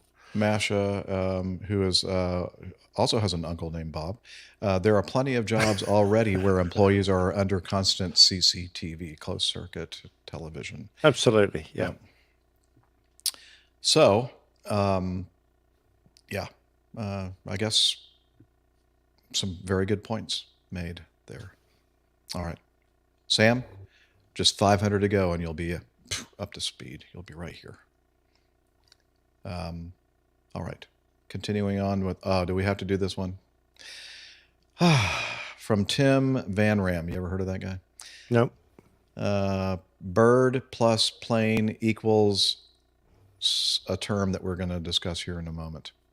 Greeting, APG folks. Snarge is the APG word of the day. Does it have to be, though? Really? With the recent news of a passenger plane having to return to the Columbus airport after a bird strike, the report I saw explained the term for the remains of birds after going through the engine is snarge. Maybe you've all heard this term before, but it was new to me. Yeah, I learned that in accident investigation school, actually. Let's see, turns out, as described in the article linked below, that this goo is sent to a national lab for study. Yes, the Snarge Institute, I think. Sometimes What's Snarge... the date? Is it the 1st of April? No, it's And not. I It's actually May 13. Sometimes Snarge can be other animals as well. Oh, good. Frogs, rabbits, and even a cat. I haven't heard of Snarge soup as a thing. Snarge, Douglas, is the way he ends. But I'm thinking, wouldn't it be great to have a tube of Snarge and like you wanted to add something to some kind of a flavoring to a stew or something like that? Just pop up in there and got it. It's got to be tasty. Only if you're fond of eating roadkill, I think. Yeah. Oh, who isn't? Anyway, he has a link to the article from wired.com. I'm not going to read it because I don't want to lose my appetite. But we have it for you in the show notes if you want to check out this article. Thank you, Tim, for... I don't know. I've always thought Tim was kind of a snargy kind of guy. Well, I don't say that because I think it's nice to be polite to our listeners. But well, that's where you're wrong. But I must admit, if someone said to me, "I work in a Snarge Lab," I'd be going, "Really?" Yeah, yuck. I'm going to add a video that I've been doing while we were playing Plain Tales or something like that, but I didn't because I was afraid I would screw something up. So I am going to load this up, and hey, it's going to be available almost immediately. So let me go over here to the next item of feedback, also from Tim Van Ram. And he says, let's see, a World War II veteran celebrates his 100th birthday in PIL ... I don't know what that means. Well, but I know what we can do. We can play, so first of all, we'll say what Tim Van Ram said. Hello, APG. Heartwarming news story about a former military pilot that turned 100 and got his wish to fly again. Well, that makes sense, actually. So we got a little bit of video. Not the same exact video that his story linked to, but I found one on YouTube, which is so much easier for me to play on our show. So let me add this to the stream. Here he is, 100 years old, he's still going up. I flew during the Second World War. I flew B-26s for 32 missions, and then I flew light airplanes out of Orly Field in Paris. I enjoyed it very much. Through a few bumps, yes. Today I am going to take a flight and fly an airplane. Good thing you have all those years experience. It's something that once you learn, I'm ready, Bob. It's pretty easy to maintain it. They fit pretty well. I hope I get it on the ground. That's going to feel great. Enjoy the ride and think of all those wonderful flights you had before and all those people who got you here. Get that show on the road, let's go. Dad and Mom were married for 65 years. They had 13 children, 31 grandchildren, and then there's 40 great-grandchildren. Come on, Dad, get over that tree! He's always been there for us. I've never seen him complain about anything. He just got a great attitude about life. Goes to church every day, too, by the way. Probably prays for all of us. 4 generations, yes. Some of the relatives sent him up on a plane 5 years ago. They're all here for you. Being 100. I think he's trying to, maybe he wants to set an example for the family. Hi, JJ. My family comes from a long line of people. Good grip. And he is the one that inspires me the most. I saw him fly a plane today, and I think he showed us that you can never be too old to do something. 100 years. I don't know why he left me here this long. Nice job. I hope I find out. Man, is it tough up there? It's an excitement just to see all the family here. Oh, I'm glad to be here for them. Usually families don't get along like this one does, and I thank God for that. Thank you all for even coming out. We're so proud of you. All right, 5 more years, we'll be back here. Isn't that awesome? That guy does not look like he is older than, I don't know, 75, 80 years old, and he's 100 flying an airplane. That's amazing. Sorry, Jeff. Yeah, indeed. And it's lovely to see his family. They're getting him up in the air again. Yeah, fantastic. We'll have that. You got to watch that video, folks. So if you're just listening, you should check out the link to the video in the show notes. Thank you, Tim, for sending that in. Okay. All right, Nigel is which one? Okay. Very good. All right, number 12. This is from Nigel, and he says, "Hi, Captain Jiff and crew." I thought you'd said we weren't going to play this. I may have, but then I actually looked at it, and then I thought, well, yeah, Okay. I'm just going to talk about the first part here in the video and stuff. Oh, I should probably load that up too. Okay, hang on. Just look at the other way. Nothing to see here. Nigel has written the entomology blend of snot and garbage. Is that what it is? Not the entomology, the etymology. Entomology would be... Yes, thank yeah. you. Not entomology. Etymology blend of snot and garbage. Oh. Snarge. Snarge. Interesting. Well, I don't know. Now, is that true? Or Isn't that called a portmanteau? Could be. Or a poor man's toe. All right, let's continue with this from our good friend and fellow aviator, Nigel. Hi, Captain Jiff and crew. I may have missed it on show 567, but 26 April was World Pilots Day. I missed it too. Didn't know. Oh, I've never tried piloting a world. On reading about it further, I can't help giving a shameless plug to a brewery, Flight Co. Brewery in Denver. That's Colorado, United States of America, Western Hemisphere. Not only does it commemorate, thank you very much for the detailed location information. Not only does it commemorate the day by offering pilots 50% off beer, no comment there on timing before flying, but it assists pilots in furthering their careers in aviation. They donate 10% of their profits to aviation scholarships. Their next scholarship funds the Stripes to Bars organization, which helps veterans transitioning from the military to civil flying. Surely that fits in with the APG culture. Absolutely it does. Yeah. Beer too. And definitely. Please add the following link, okay, in the show notes, ITSN. He knows the lingo. Okay, the link will be in the show notes. And also... yeah, we're not going to read the rest of that. So we're going to play this little video. And here we go. It's World Pilots Day. Did you know there is a massive shortage of pilots right now? Well, one local brewery is helping create a better industry for all. Joining us to tell us more about it is Jason Slingsby and Eric Serrani with Flight Co. Yep. I want to make sure I get it right. Flight Co. Brewing.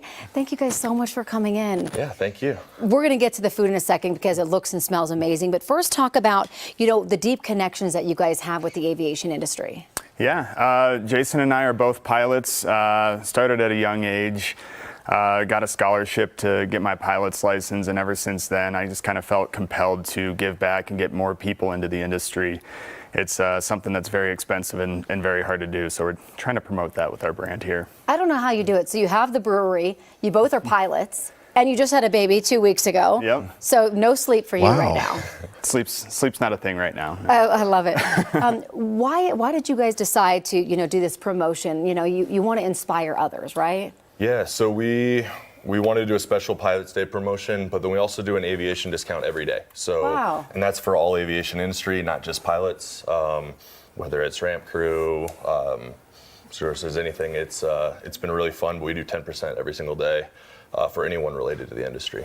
So. Yeah, and then on top of that, we donate 10% of our profits to aviation scholarships, youth organizations, to kind of put our money where our mouth is and actually get people into the industry and give people that wouldn't normally be able to get their pilot's license a leg up. Well, this is so important because a pilot shortage really would affect anyone who travels, right? Like, clearly it affects pilots because if anyone doesn't know, it's very expensive to become a pilot when you talk about training and renting the plane and the fuel and all the things that go with it. So this is why what you're doing is so important. Absolutely. We're actually, our next scholarship goes out to the Stripes to Bars organization in probably 2-3 weeks. Yeah. It's coming out really soon. It's an organization that specifically gives aviation scholarships to veterans transitioning out of the military. They're individuals that have the mindset that can go right into flight training but may not necessarily have the needs, and that transition from military to civilian life can be tough at points. So yeah, it's a scholarship we're really excited about. We've given, I think this will be our fourth scholarship. Yep. To them. You guys are doing incredible things. Yeah. All right, let's talk about the food. What'd you guys bring today? Brought a little bit of everything. Yeah. Our Tennyson location, our first brewery, we Okay, that's probably enough. It's not dealing with beer or flying, so I don't care. So I need to look for a trip here to Denver to go to the Flight. I think you do. Co Brewing Company. Oh, Oh, I it don't could fly. be a good place for the next meetup. Yeah, definitely. And unfortunately, my little airplane doesn't fly to Denver. Ah, damn. Oh, well. Let me remove this. Yeah, great stuff. Thank you, Nigel, for sending that in. Brilliant. And we're going to wrap this thing up with something from Larry, our good friend in Tulsa. I just received some correspondence from Sean King in Tulsa. He said, "Hey, haven't seen you in a while. What's up? You know, you need to get a Tulsa layover." And I said, "Well, this new system has not been lending itself for me having any good Tulsa layovers, but I'm going to keep my eyes open for one here in the future. It's not out of the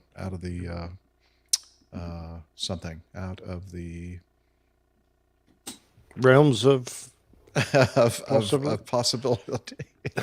Gosh darn it, there's another word I'm looking for and I just can't think of what it is. And my the lady that's in my ear, speaking into my ear, is not helping at all. She's just completely silent. Thanks a lot, Has Liz. she gone to the loo? She has no idea what I'm talking about. Okay. So where was I? Okay, that's the very next one, isn't it? So we received this from Larry, and it's a visual thing, so you're going to have to look at your little image in your podcast player. So we have a sop with camel and a sop without camel. Yeah. So, okay, use your imagination. It's actually a biplane, which is made by Sopwith, and they called it the Sopwith Camel. But of course, the top image shows the beautiful airplane with a real camel right in front of it, or on the side of it here, but in front of it in the picture. And then, of course, the next frame, the beautiful Sopwith Camel without camel. So the Sop without camel. Very, very funny. So is that a dromedary, Liz?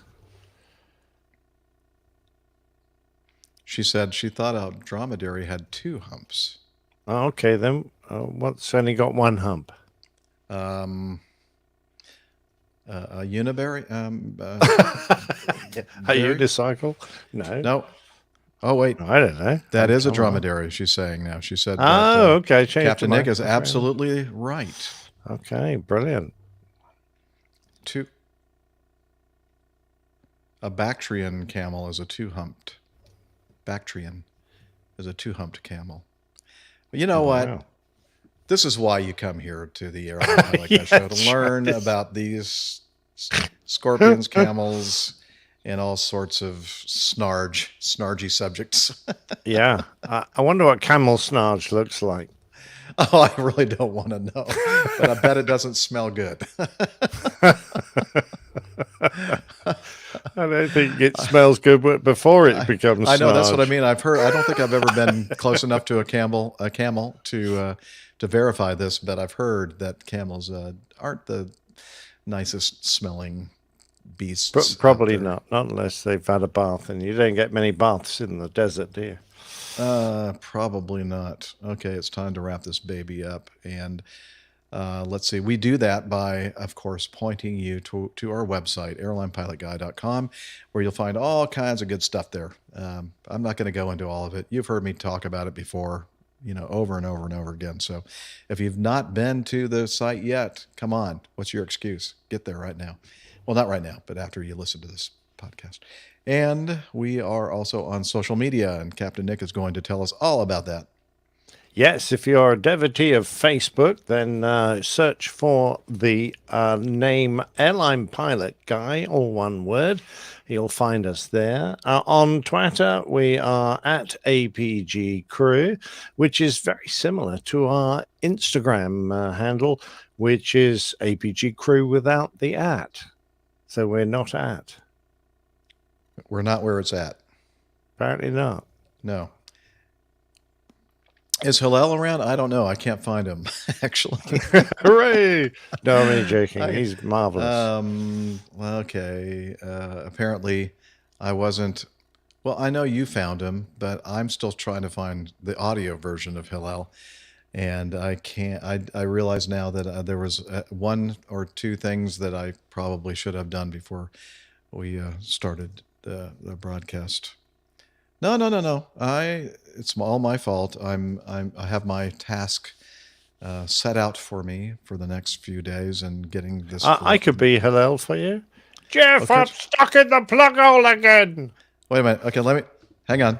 Let's start over. I'm going to make the shower sound. Jeff, I'm stuck in the plug hole again.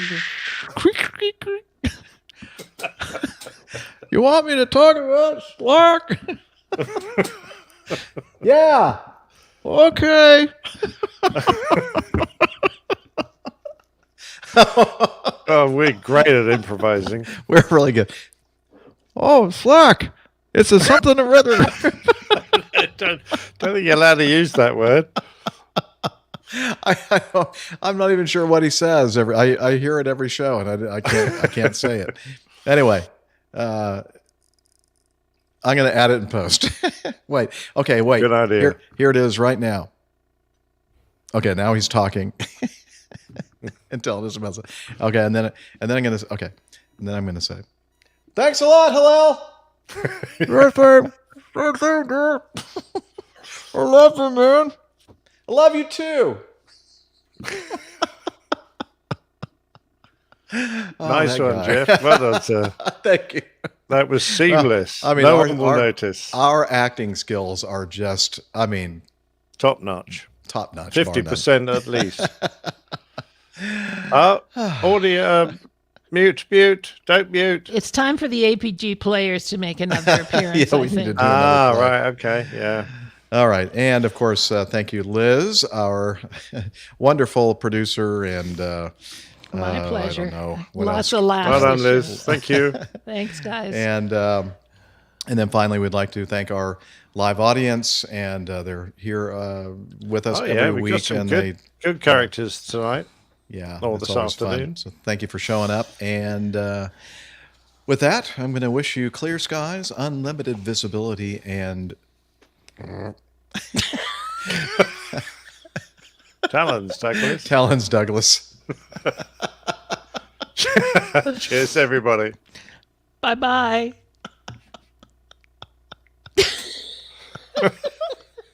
Rebecca says, thespians. Yes, we are. We're expert thespians. Yeah. Oh, my God. Amongst other things. Oh, gosh. Or, well, as Rebecca says, the spians. The spians, yes. The spians, yes. Yes. Oh, man. Oh, boy.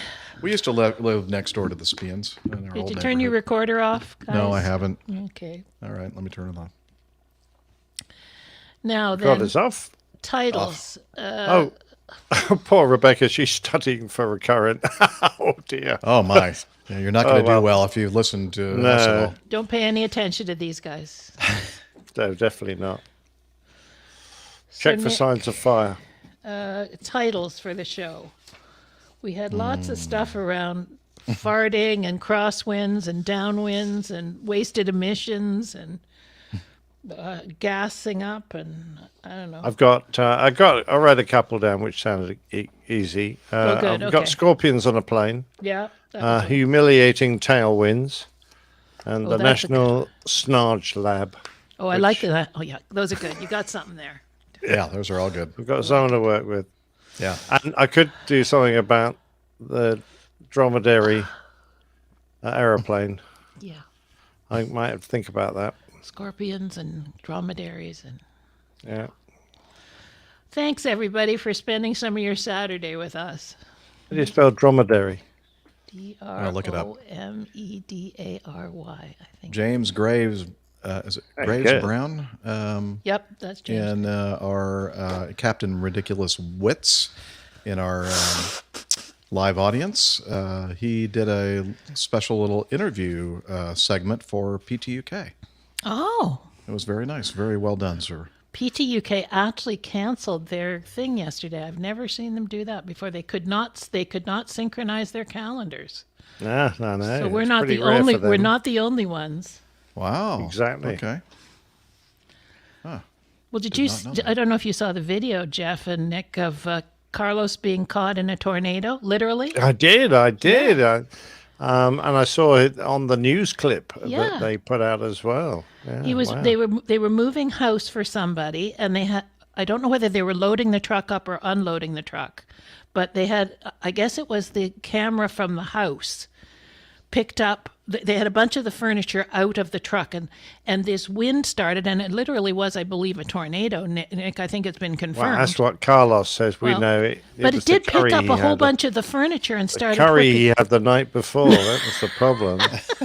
Or he likes, is it Indonesian or Thai food? He's got a favorite Thai restaurant, doesn't he? Anyway, the That's where he got furniture it from. was picked up and blown around, and it was quite dramatic. Yeah, I bet it was. Anyway, Wow. Good. thanks Yes, I saw that. everybody. Very exciting. We'll see you next time. Bye, everybody. Yeah, look after yourselves. Oh, I love that, David Lieb. APG stands for Always Passing Gas. There you go. Thank you. Always passing greatness. We know that. That's from his heart.